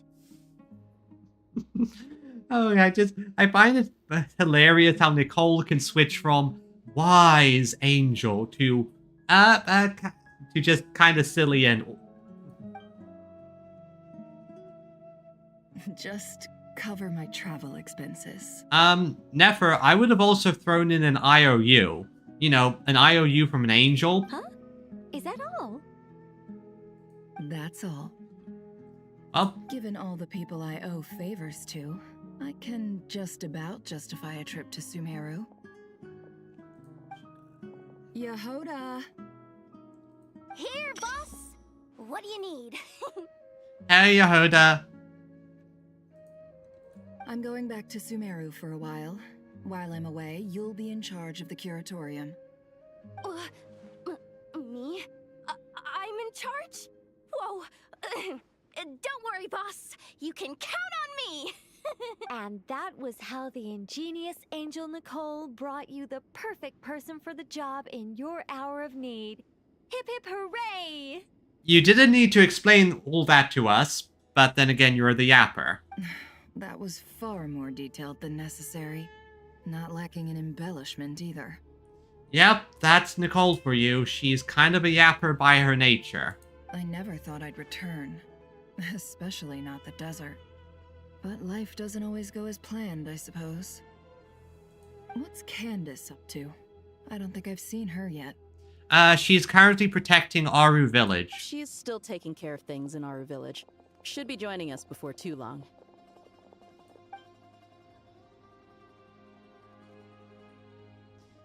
Where's Jet? And sorry, hope we're not interrupting anything. We have some good news, though. We're planning to go to the mausoleum of King Deshret to look for the legendary Aru, then use it to try and restore the Akasha system. According to records in the Temple of Silence, the mausoleum houses something called Aru's Chute, which can be used to establish connection with Aru. Okay, and then we can use that to power the Akasha and connect to Irminsul. We still have some time before we leave, so there's no rush. By the way, who are these two new faces? That's an angel and that's Nefer. Just call me Nefer. I'm based in Nodcry. Did I hear you mention Aru? Correct. Well, I happen to have a connection with one of the 3 retainers imprisoned inside, the Ibis King. I'm here to get things done, so if you don't mind, I think I should come with you. That probably would help. It would allow us to have someone handle things on the other end of Aru. That sounds perfect. Miss Nefer, are you from the desert by any chance? Well, I mean, she has the... Why do you ask? I mean, she has the hips for it. I don't know. There's a familiar air about you. Plus, you mentioned Candace. Sorry, I don't mean to pry. It was just a random thought. I'm Dia, an eremite mercenary. My work usually keeps me out in the desert. I'm on good terms with Dory, and she's mentioned you all before.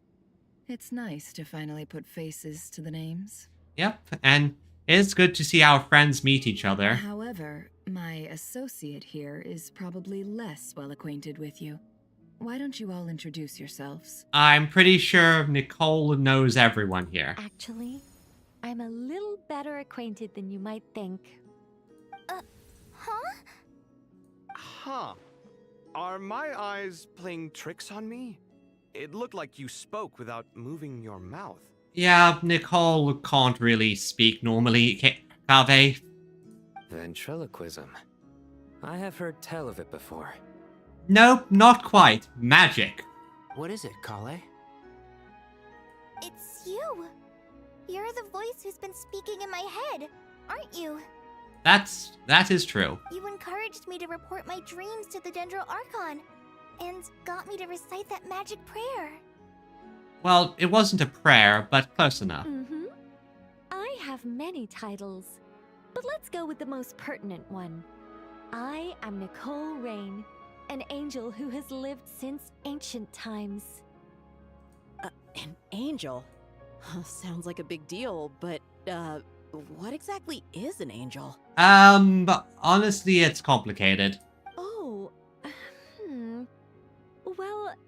we're a rather long-living race of beings.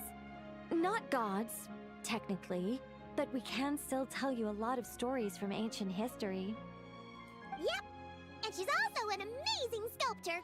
Yeah, basically, angels devolved into the Seelies. She just was able to stop that from happening to her through various means. And that's why she can't talk. You could say she's a real creative type.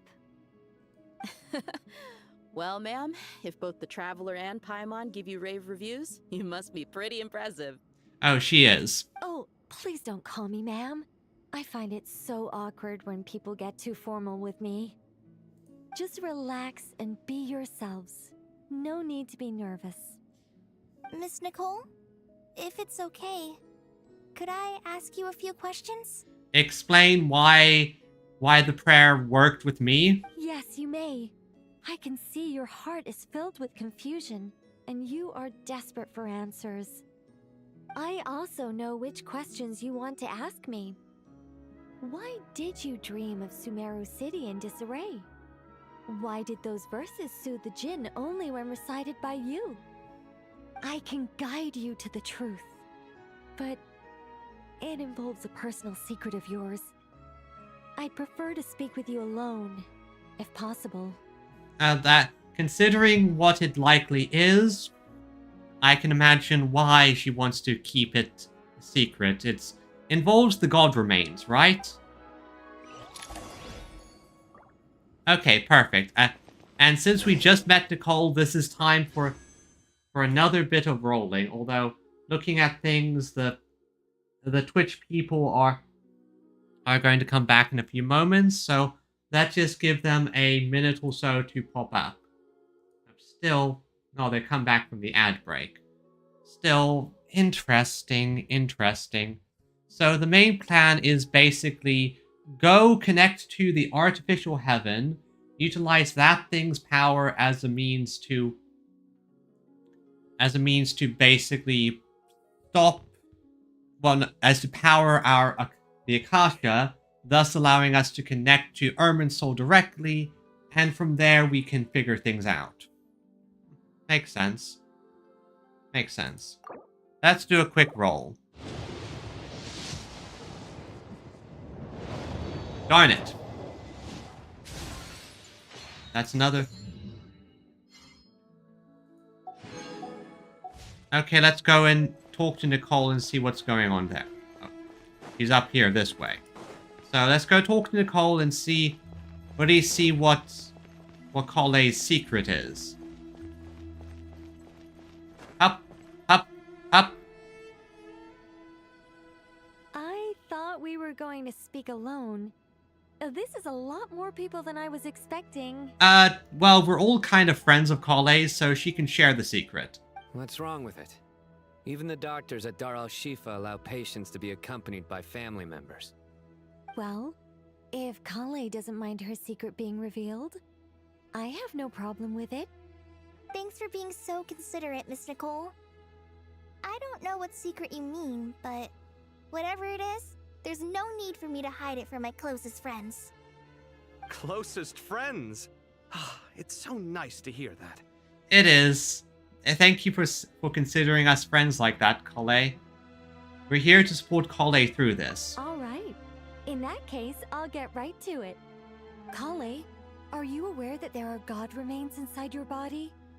Yeah, we're actually well aware that there are god remains inside Kale's body. I am. When I was young, I got sick with Elazar. Nothing could cure it. The Fatui convinced my mom and dad that they could help, and I was sent to an unfamiliar place. Where she got experimented on by Dottore. There were a lot of other kids just like me there. This creepy guy injected us with some strange medicine, which I heard contained god remains. I can still remember the pain like it was yesterday. But thanks to the friends who've stuck by me all this time, I've gradually been able to overcome those memories. Anyway, so you're saying that what happened to me has something to do with the god remains they injected me with? Probably, because it's likely one very specific god remains. Yes. Those were the remains of Nabu Malikata, the goddess of flowers. What? Lilupar, when did you arrive?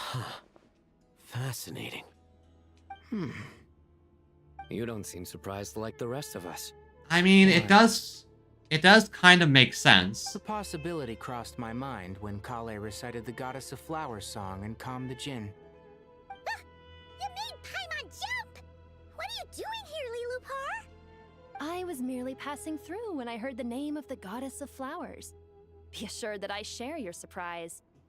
You, with the hat. Are you certain?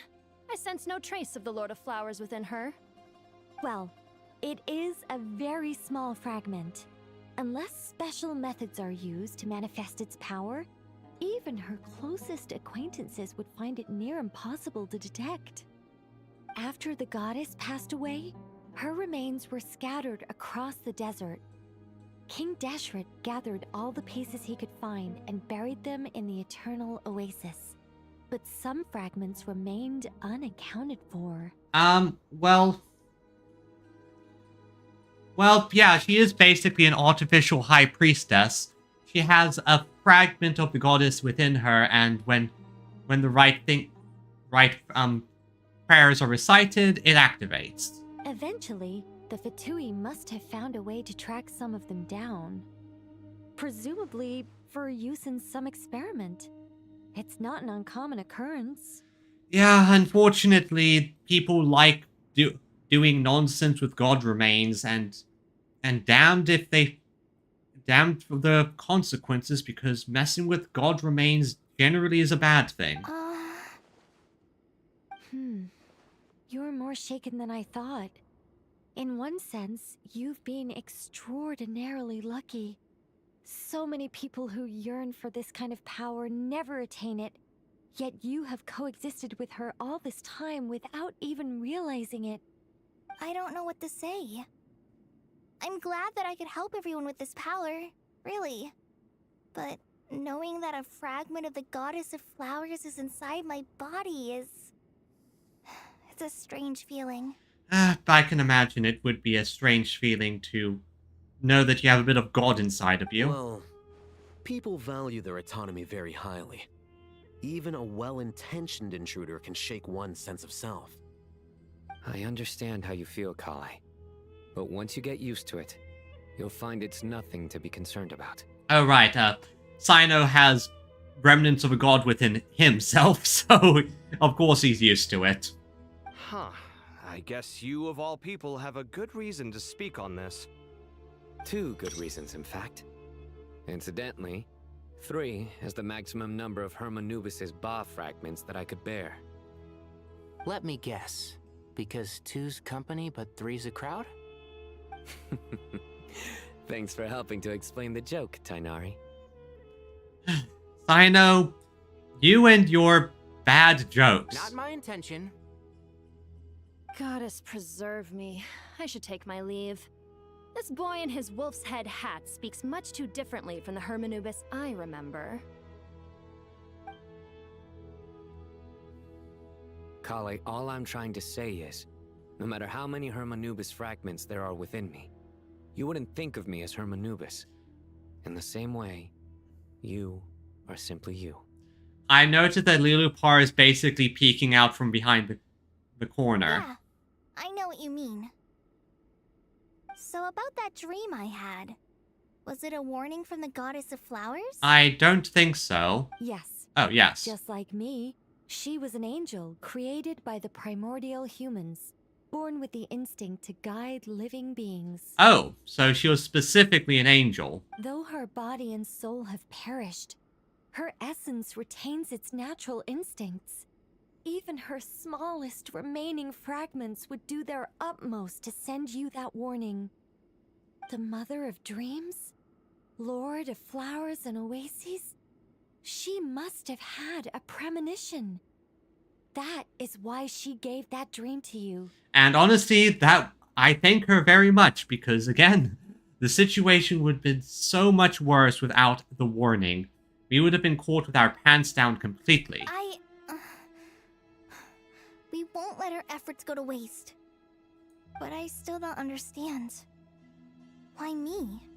Well, you're a very good girl. Yes. Why indeed? You weren't the only one injected with god remains, but only in you have her fragments persisted. That's an interesting thing to consider. I suspect it may be because of the firm will you showed in the face of suffering. She was likely assimilated by that will. So it was less that the goddess assimilated you and more that you assimilated her. Of course, this doesn't mean you have to shoulder any extra responsibility. As this young man said, you are who you are, and that will not change.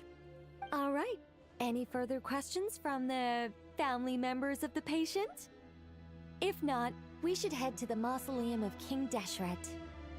Let's move out. Time to put our plan into action. Yep, let's go get this situation We all hope resolved. it'll work. But will we really be able to open Aru? And even if all 7 pillars of King Deshret agree to let us proceed, the scale of the work to follow is daunting to say the least. Well, might as well try. Haven't you handled other big projects before? I mean, the biggest project I've worked on to date is probably the Palace of Alcazarzaray, I guess? But this is orders of magnitude beyond that. It's a total nightmare. Well, you just gotta do your job. Look on the bright side. At least this time you're actually here when Sumeru needs you most. You won't have to come asking me for details after the fact. Mock me all you want. But now that I'm here, things will be resolved far more quickly and smoothly than last time. You do have a particular set of skills, Kaveh. Kave's self-doubt disappeared in an instant. Like magic. They're an old married couple, Kale. They just know how to push each other's buttons in just the right way to make them both feel better. Well, this confidence is most gladdening. Now, go and pack your things. We'll head to the mausoleum as soon as you're ready. And now with that said, let's do another set of Nicole rolls, because whenever she pops up, I want to do a bit of rolls for her. Come on, come on, come on. Come on. Darn it. At least I got a prune. Anger. Okay, let's do it again. I think I should stop. I feel like I should be hitting pity anytime soon, though. Well, that's not quite there yet either. And what level am I at? Okay, I'm still good. I'm still good. I'm not going to go for a weapon because I don't have that level of funds available. Well, they've started teasing Sandrone, and well, at least people have started leaking information about her. So I have to make sure to have enough in reserve for her. So, let's see how everything's going. Ooh, Faruzan! Oh, Miss Nicole. I heard you're a very talented sculptor. Is that true? Yes, she is. Oh, I don't know. I wouldn't want to blow my own trumpet. Honestly, even though Kasharawar is best known for its focus on mechanics, plenty of Kasharawar scholars are quite serious about sculpting as a hobby. I mean, it makes sense. You're working on making something, forging it, and refining it into something that looks beautiful. So, it makes sense why they would have sculpting as a hobby. So, if they rate your work, that's enough for us. We just have to take a look. Who's we? Myself and a few other scholars. Kashif, Daneshvar, come take a look. Oh, well, if you insist, I suppose there's no harm in showing you. Show off. Show off your skills.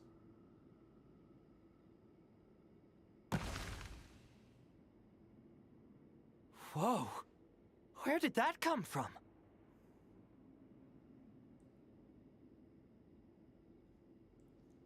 Zhangling is actually very good for pyro stuff, but I understand what you mean. From what I understand, and Nicole is primarily a buffer unit, which is great, especially if you have a Hexen Circle character, and especially is going to be good for my Varka team. But I know what you mean. Look at the level of detail. It's so lifelike. The squirrel descends from the heavens like a champion, and the earth trembles beneath its feet. What do you think? Striking, isn't it? Kaveh? Kaveh, come here for a sec. Oh, and Madame Farazan, didn't you used to study in our darshan? Come take a look. Ah, well. All right, but hang on a moment. I have to finish reviewing this proposal first. You called? What is it, youngster? Farazan, Nicole is way older than you. This squirrel statue. Isn't it cute? Farazan, I do like just Farazan's backstory of, I fell into a ancient desert ruin and I spent a lot of time figuring out the puzzles to get out, and there was a weird magic time thing going on because I'm now effectively 200 years old. Oh, a squirrel. I wouldn't say cute per se. The realism is what stands out to me. Were you trying to carve a statue of a hero, young lady? Again, it's hilarious that she is calling Nicole a young lady. A hero? I suppose so. Actually, I didn't really have a specific theme in mind. I just started working on it, and this is how it turned out. I see. Well, do you tend to read novels about heroes in your spare time? Oh, Farazan, she writes them. As a matter of fact, I do quite enjoy those. Everyone loves a good tale of daring do, right? Then perhaps this statue represents the heroic tale you long to see deep down inside.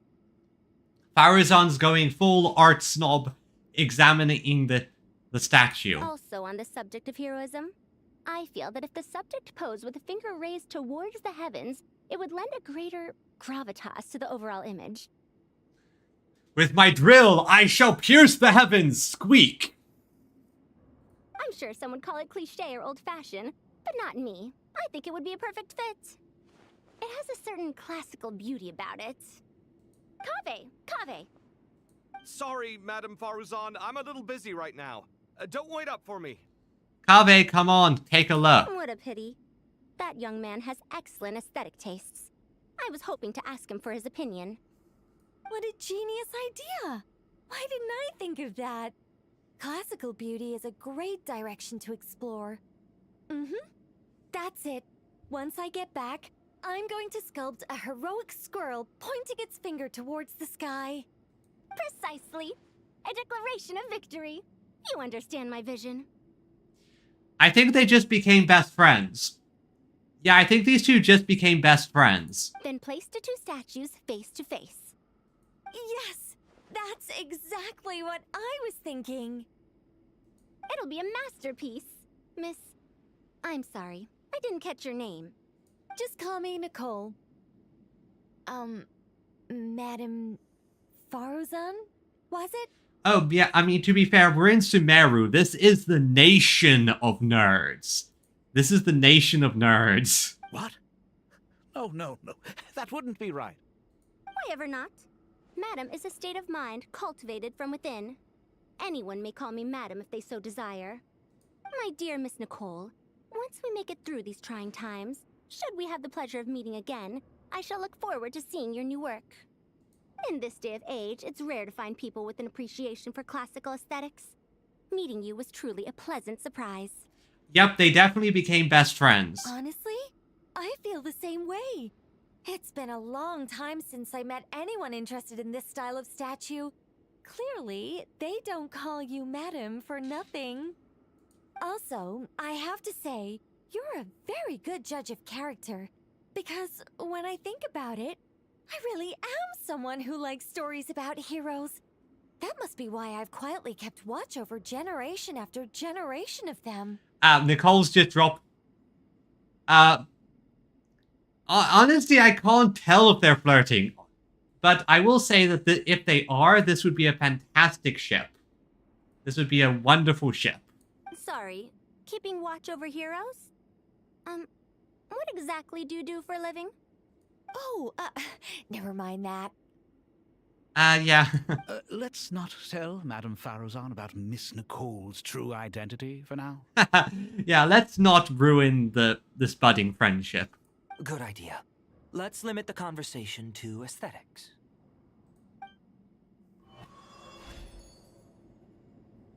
I do like that they just had this as an extra thing you can you can find and stumble upon. You sure you don't want to go and look, Kaveh?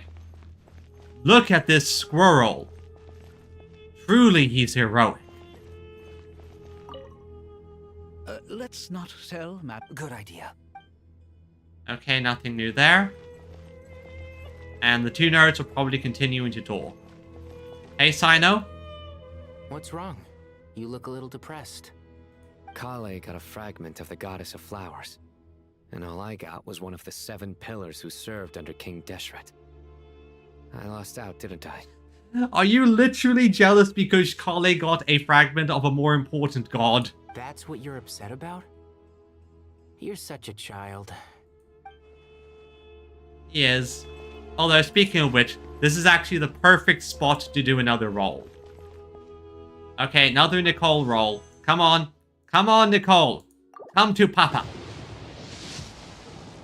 Gold, gold. Okay, okay. Come on. By the power of Squirrel, please come to me, Nicole.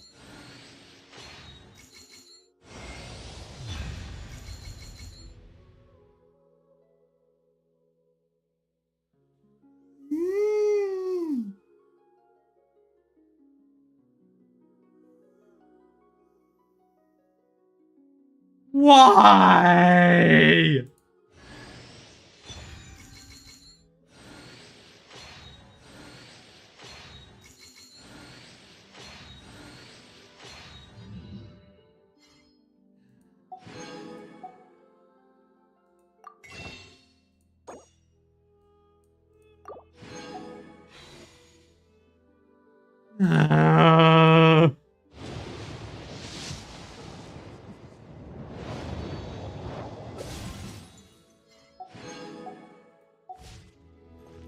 It's because I talked to Tainari here. I shouldn't have talked to these. I should have gone right away. Layla, please comfort me. Oh, so many books. More than I could ever read in my life. But I've learned a lot that the textbooks could never teach me.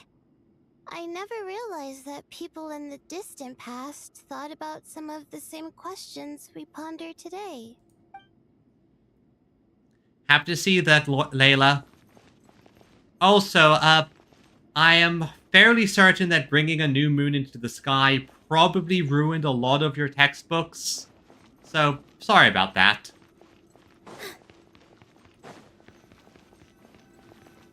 Let's go to the Great Hall of Truths, then. To the Great Hall of Truths. Oh, Jet is coming with us. That's good to hear.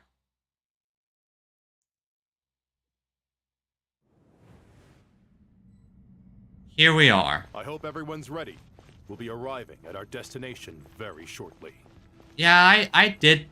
I have no idea what this thing was when I kind of just came in here at one point and just messed around with it. I think it worked. I think I fixed something. Now where am I? Oh, right. Yeah, this tele... Wait, so this was the Aru shoot? Why, we've not seen so many visitors ever, really. What is this place now, a tourist attraction? Hey, Thoth. Closer inspection reveals many familiar faces.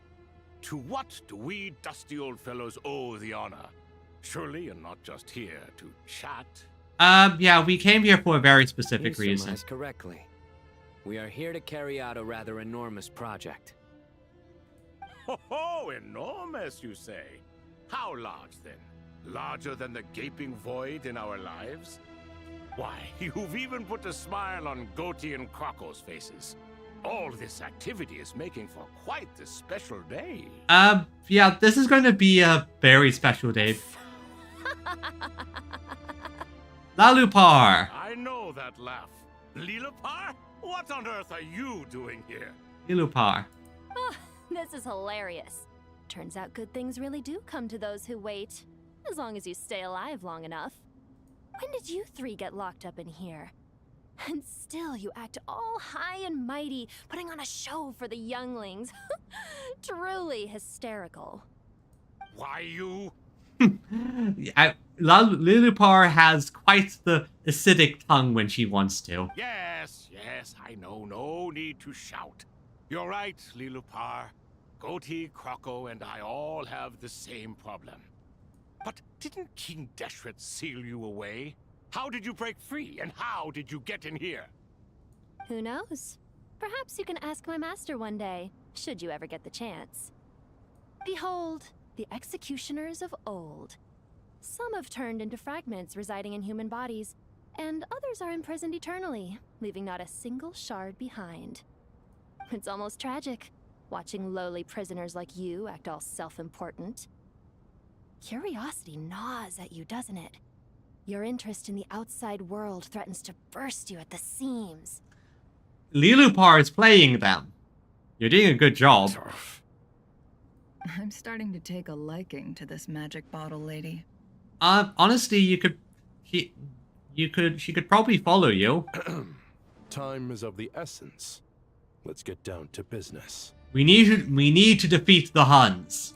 We come to you, O three ancient lords, to request your assistance on behalf of the Academia. If we can help you regain your freedom, then please consider lending us your aid. As for precisely what we need your help with, it's a long story. So, to demonstrate our sincerity, we are prepared to first resolve the problems that plague the three of you. All right, stop arguing, Croco. And Goatee, don't you start. What's the harm in letting her speak? It's not worth getting so angry about. Forget about her. The three questions are the crucial thing here.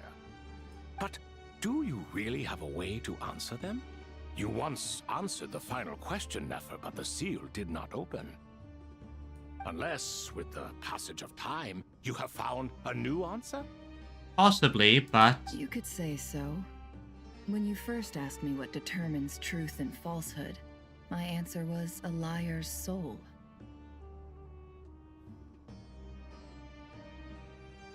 I don't quite get it. Liars are the best at seeing through the falsehoods of the world. But if you want them to tell you the truth, you have to reach their soul. I think that makes sense. I guess it does. I found it quite compelling myself, and I told Nefer so. Unfortunately, it brought us no closer to liberation. Well, that's simply because it was my answer, not the one King Deshret was looking for. Makes sense, because that's actually one of those situations where someone has a multiple choice question or a specific answer to a question in mind, and you give an answer that makes sense, but if it's an automated system, it doesn't have the flexibility to account for that. Can you guess which answer Al-Ahmar wanted then? Time. And that's not only the answer to the final question, it's the answer to all three of them. Of course. All things wax and wane with the passage of time. Love and hate eventually fade into nothing. Current affairs are always fraught with conflict and controversy. Only time can distinguish between right and wrong. Yep, that makes perfect sense. All of those are the correct ones. You once described King Deshret as a proud man. I'd say that the prouder someone is, the more inclined they are to believe that only time is qualified to be their judge. Time. Well. Indeed. Perhaps in building Aru, our king was in fact attempting to reverse time, to bring love and hate, right and wrong, the rise and fall of all things back to their point of origin. And that was the correct answer. Time was the correct answer.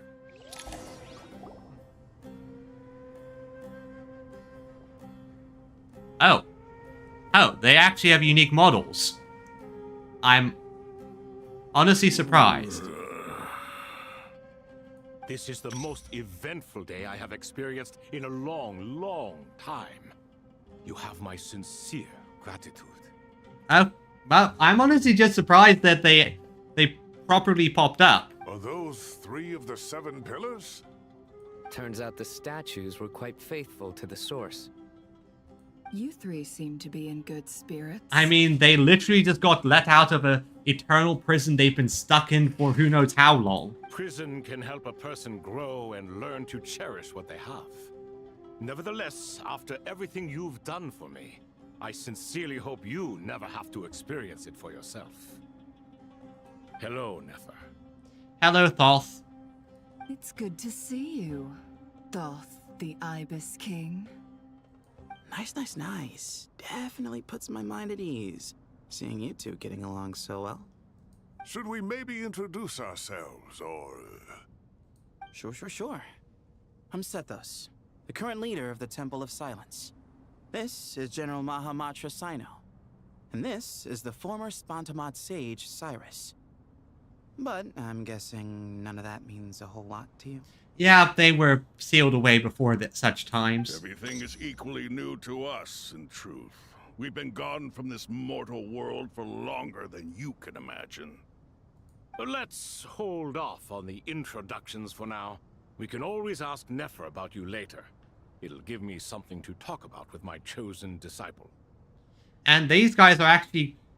I'm going to admit, I like the designs. They're giving me Pillar Man vibes in a way. And now I'm just imagining them posing like Pillar Men, like...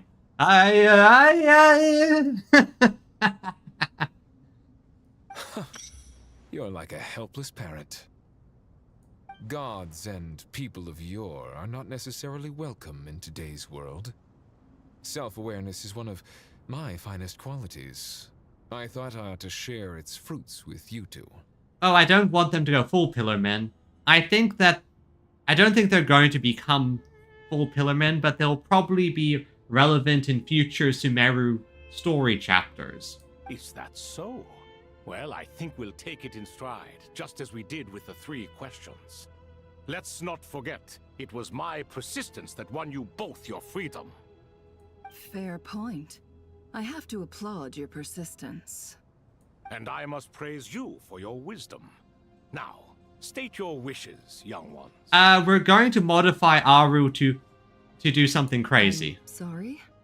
Why, your tremendous accomplishments deserve a reward, do they not? You must let us do something for you in return. General Mahamatra, what do you think? I won't beat around the bush. Sumeru is facing a crisis the likes of which have never been seen before. And we need your help. Yeah, just give them a quick situation what's going on. Every calamity throughout the ages has been connected to us in one way or another, whether we were its cause or consequence. Whatever is wrong with Irminsul, it severely affected the Dendro Archon. She fell into a coma and is currently receiving treatment from the Dendro Dragon. Yeah, she's repaying a favor. Dendro Dragon? I'm sorry, the Dendro Dragon is helping to heal the Dendro Archon? We were very persuasive. Not a pep, surely. Not vicious, cruel a pep who possesses no virtues aside from her basic instincts. Ah, good heavens. Yep. I shudder to think what could have caused Lesser Lord Kusanali to suffer such a plight. Still, why would the Dendro Dragon lend you her aid? She has always held nothing but contempt for the Archons. I suppose she and Kusanali must have some history. You can help us make history too. A smooth talker. Well said, lad. Currently, no one can connect to Irminsul. We hope that by opening up Aru and making some modifications to it, we can use its technology to our advantage. Yeah, we use this technology, we use it as a way to power the situation, connect with Irminsul, and hopefully this works. Unfortunately, Aru is an imperfect creation. King Deshret never managed to realize his full vision before his death. Much remains to be done if it is to be pitted against Irminsul itself. Besides, I hear your reasons, but To give Aru up over such would be... We literally saved you. The archaeological records clearly indicate that although Aru's construction took a long time, it was not beyond human means to achieve. Modern technology should solve the efficiency issues. We have no choice but to go all in on this. This is literally our Hail Mary. We have no other ideas. This is by no means a threat. But the only reason we helped you escape from Aru was to gain the necessary leverage to negotiate with you. You asked us to state our wishes, and we have. Each one of us here needs your help, as do all the thousands of people living in Sumeru. They need you, and they need Aru. What do we think, my fellow old fogies? Shall we lend our support or not? Hey, wait. Hey, why not? Since you ask so nicely, naturally. Naturally what? Are you for or against? He's going to be for it. But murder them or Ryoshu's. So these three are between the... Yeah, they're treading a fine line, but I do like the fact that they also have the aura of, we have been stuck in there for so long, we're kind of just very happy to be out, and we've been humbled a fair bit. I simply mean we shall do what comes naturally. You claim that you wish to open Aru. Know you then that the golden slumber created by King Deshret is preserved within? We do. We understand the risks involved. In all likelihood, the mortal world will never again be able to replicate King Deshret's work. Never will there be another chance to come so close to creating a utopia. Knowing this, are you sure of your decision? Yes, we are, because we're here to save Sumeru, that's it. We are sure. Before people can dream, they must first live. If your minds are made up, very well. We shall summon our erstwhile colleagues to discuss this further. Saint Shezepank, Saint Bennu. Once you surrendered to silence and were buried with King Deshret. But now, we invoke the right to awaken you with our voices. So they're activating... So they're calling upon the spirits of the deceased. I can feel this strength. The ground is trembling, as if answering the call of the Goat King. I guess they don't get... Saint Bennu, responding to your call. 3 kings detected. Initiating autonomous will. Okay, I see. So this is like an artificial intelligence. Saint Shetzbank, responding to your call. 3 kings detected. Initiating autonomous will. Ah, Lord Herreshoff. What a long time it has been. I trust you are keeping well. Then your trust in my well-being has long outlived your physical body. You have always opened with that same phrase, in life, death, and now even beyond. Al-Akmar is long gone.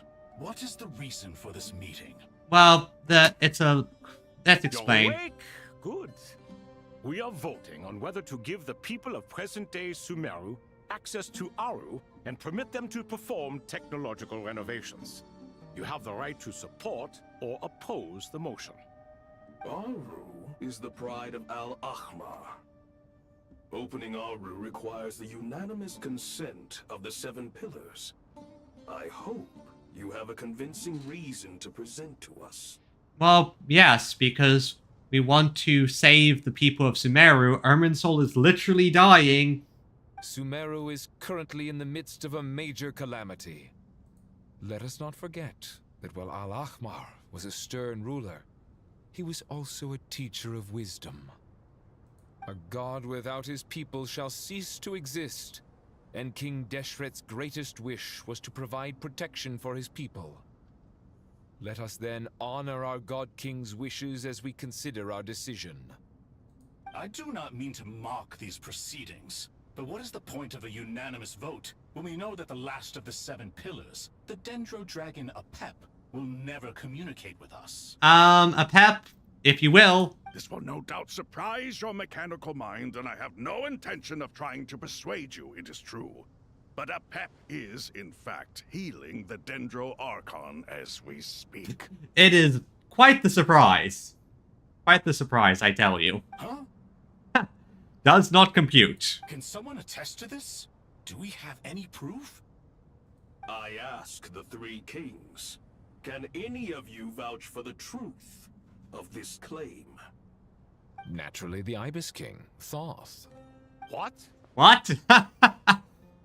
It was Thoth's disciples who revealed the truth to us.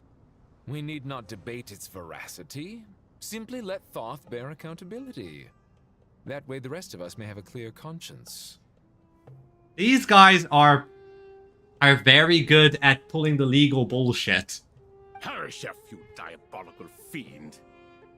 I awakened our former colleagues for you, supported your opinion, and backed your decision.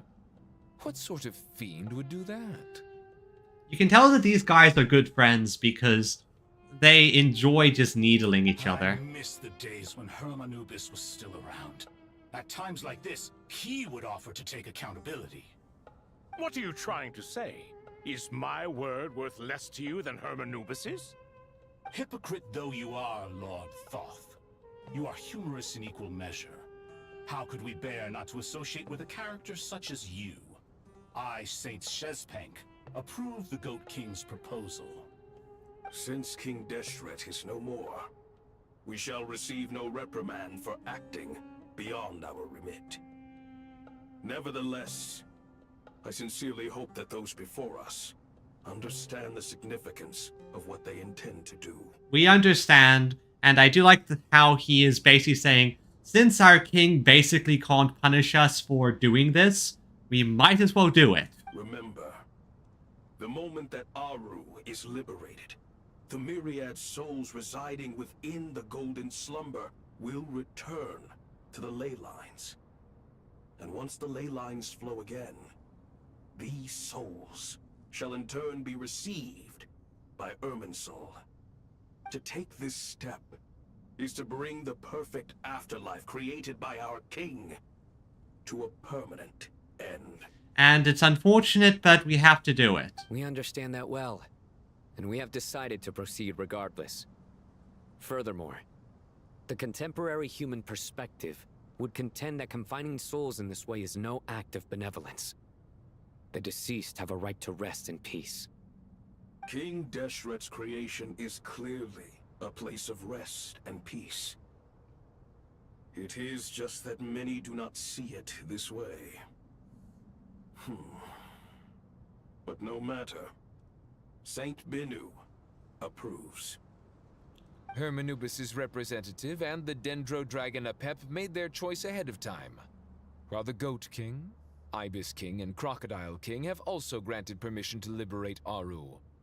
By the grace of His Majesty, guided by his wisdom and will, let the gates of Aru be reopened. Let's reopen and let free the cursed souls trapped within. I know I'm joking there, but...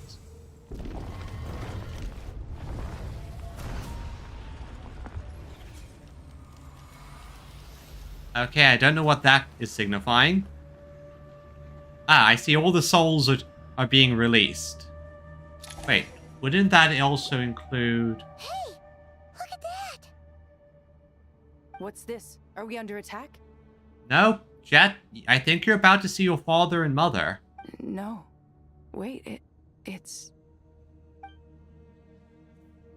These look like souls. Silhouettes approach us from within the light, then passing through our body. Here you are. Through the sands of time. I see you. I did not expect for Jet's story to have to this conclusion. Hey. Father. Father, is it really you? It's Jet's father, Jibril! That's right! He entered the Golden Slumber, didn't he? I smell blood and sand on you. You've grown. Strong as a wild beast, and without shedding a tear. I'm going to try not cry. You have to leave, don't you? Please, just answer me this. What should I do for you? This meeting is a blessing from the gods. My soul, once imprisoned along with that of Samael, is finally free. I am truly grateful for the chance to see you again. That the dead should meet the living is itself a miracle. One brief, precious moment is enough. Enough to set my heart at ease. I'm not crying. I'm not crying. Do not weep for me, Jet. I know you will accomplish many great things in your life. You will go further and climb higher than I ever did. All I ask is that you take good care of yourself. MiHoYo, damn it, make Jet a playable character. Yeah. Yeah, I wonder if we will. I wonder. We know that they've had this planned for a while. Or like they had this planned for a while so who knows? Still. They're definitely tying up everything about Sumeru in a nice bow.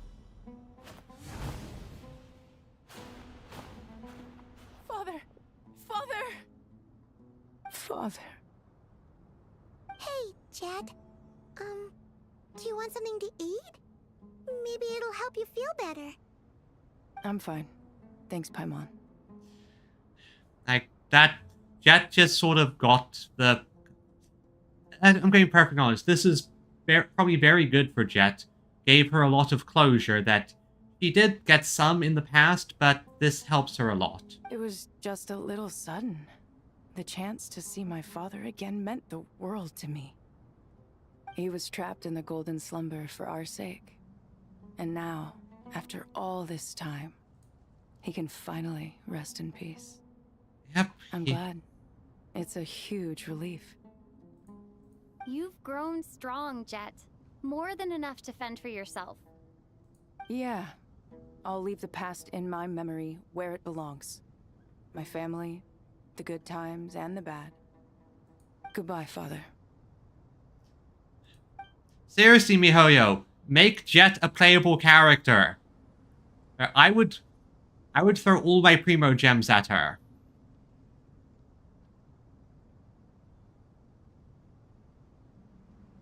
Alright. Ah, me, what a touching reunion that was. It seems we did a good deed today.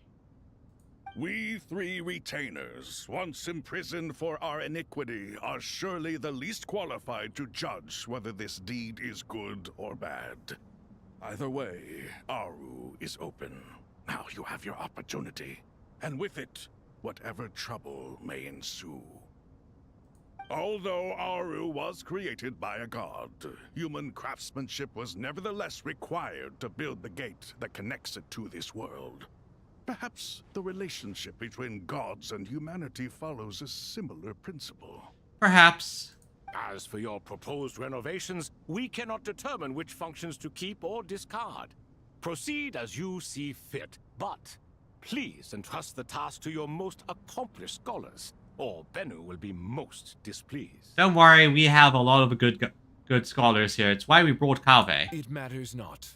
The Ibis King shall be accountable if any problems arise. Ibis, you chose to take on disciples, and so it follows that you must accept the risks of associating with humans. If I'd known you'd be like this, I would have locked all of you away in Aru, never to leave again for all eternity. For a fact that gods and humans are very linked. Exactly.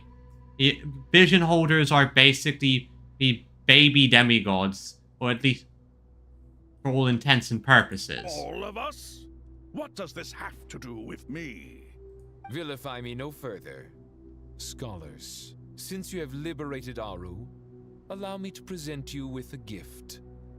Using Aru's power, we shall install a defense mechanism at our king's mausoleum. You must be guarded even against Irminsul itself. This shall afford you some convenience. Unseen and unheard.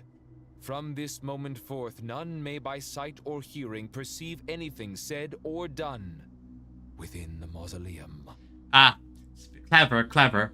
Basically preventing preventing whatever is going on from using Irminsul to watch what we're doing.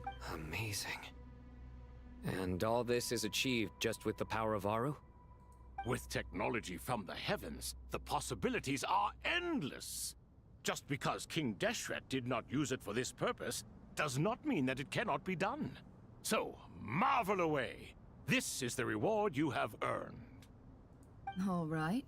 Well, that resolves the issue of confidentiality. What about the technical side? Do we have the manpower? We are the academia. We have all the manpower. Why, yes. I've already contacted them. They'll be here soon. Okay, as all falls to emptiness.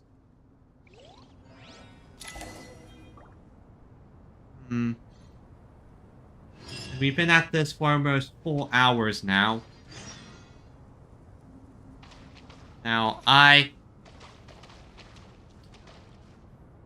going to do a couple more Nicole rolls. Going to do a few more rolls because Hey, Darren. Let's do a couple more rolls just to see if I get...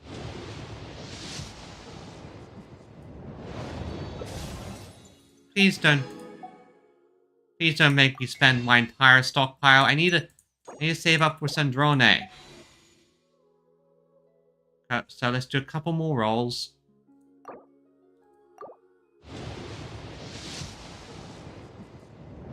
Darn it. At least give me characters. Those give me more... At the very least, it's going to be a good while, so... Come on, come on. Turn gold, damn you!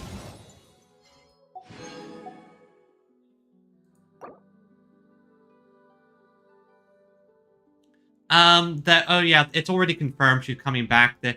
Unfortunately, leakers can't be the people who can't help but leak information, and we've already seen there's already been people up in arms about design nonsense, and I've seen people just post unspoilered clips of her gameplay. I hate when people do that. I try and avoid it though. So yeah, it's confirmed that Sandrone is a playable character in the future.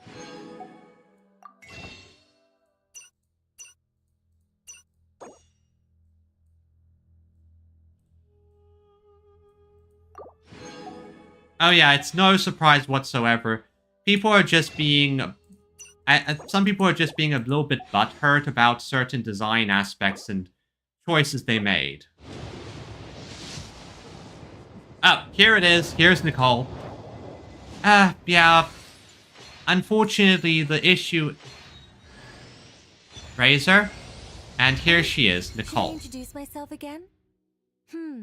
Looks like no interference from Alice's self-introduction magic this time. So I suppose I'll just go ahead. I'm Nicole. As you can see, I'm... again? Guess I spoke too soon. But yeah, now I have my Nicole, and I have to start saving again. Because Sandrone is my next major target. Yoinked. Ah, that's nice. Now, let's see, we've been streaming for about 4 hours at this point, and I don't know how much longer this quest is going to be. So I think this might be feels like an appropriate spot to end off for now. So, I think I'm going to call it here for tonight.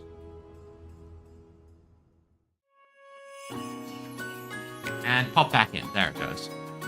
Anyway, that was a fun stream so far. Interesting story elements that they're doing, and I'm very much liking what they're doing at the moment, because it is... Oh yeah, Nicole has some Hexen interactions out the gate, exactly. The way I understand it is that... No problem, no problem. And yeah, Nicole has some Hexen Zircle interactions. Essentially, she has some of her conditionals that Just you don't have to worry about them when she's with a Hexerai character. Specifically for a Hexerai on-field DPS character. AKA, she's kind of a tailor-made support for Varka, which is great because I like using my Varka team. So, regardless, just as per usual, I'm going to send off on a raid just to those people who, just to support some people and also just to see if I get lucky and get a bit more.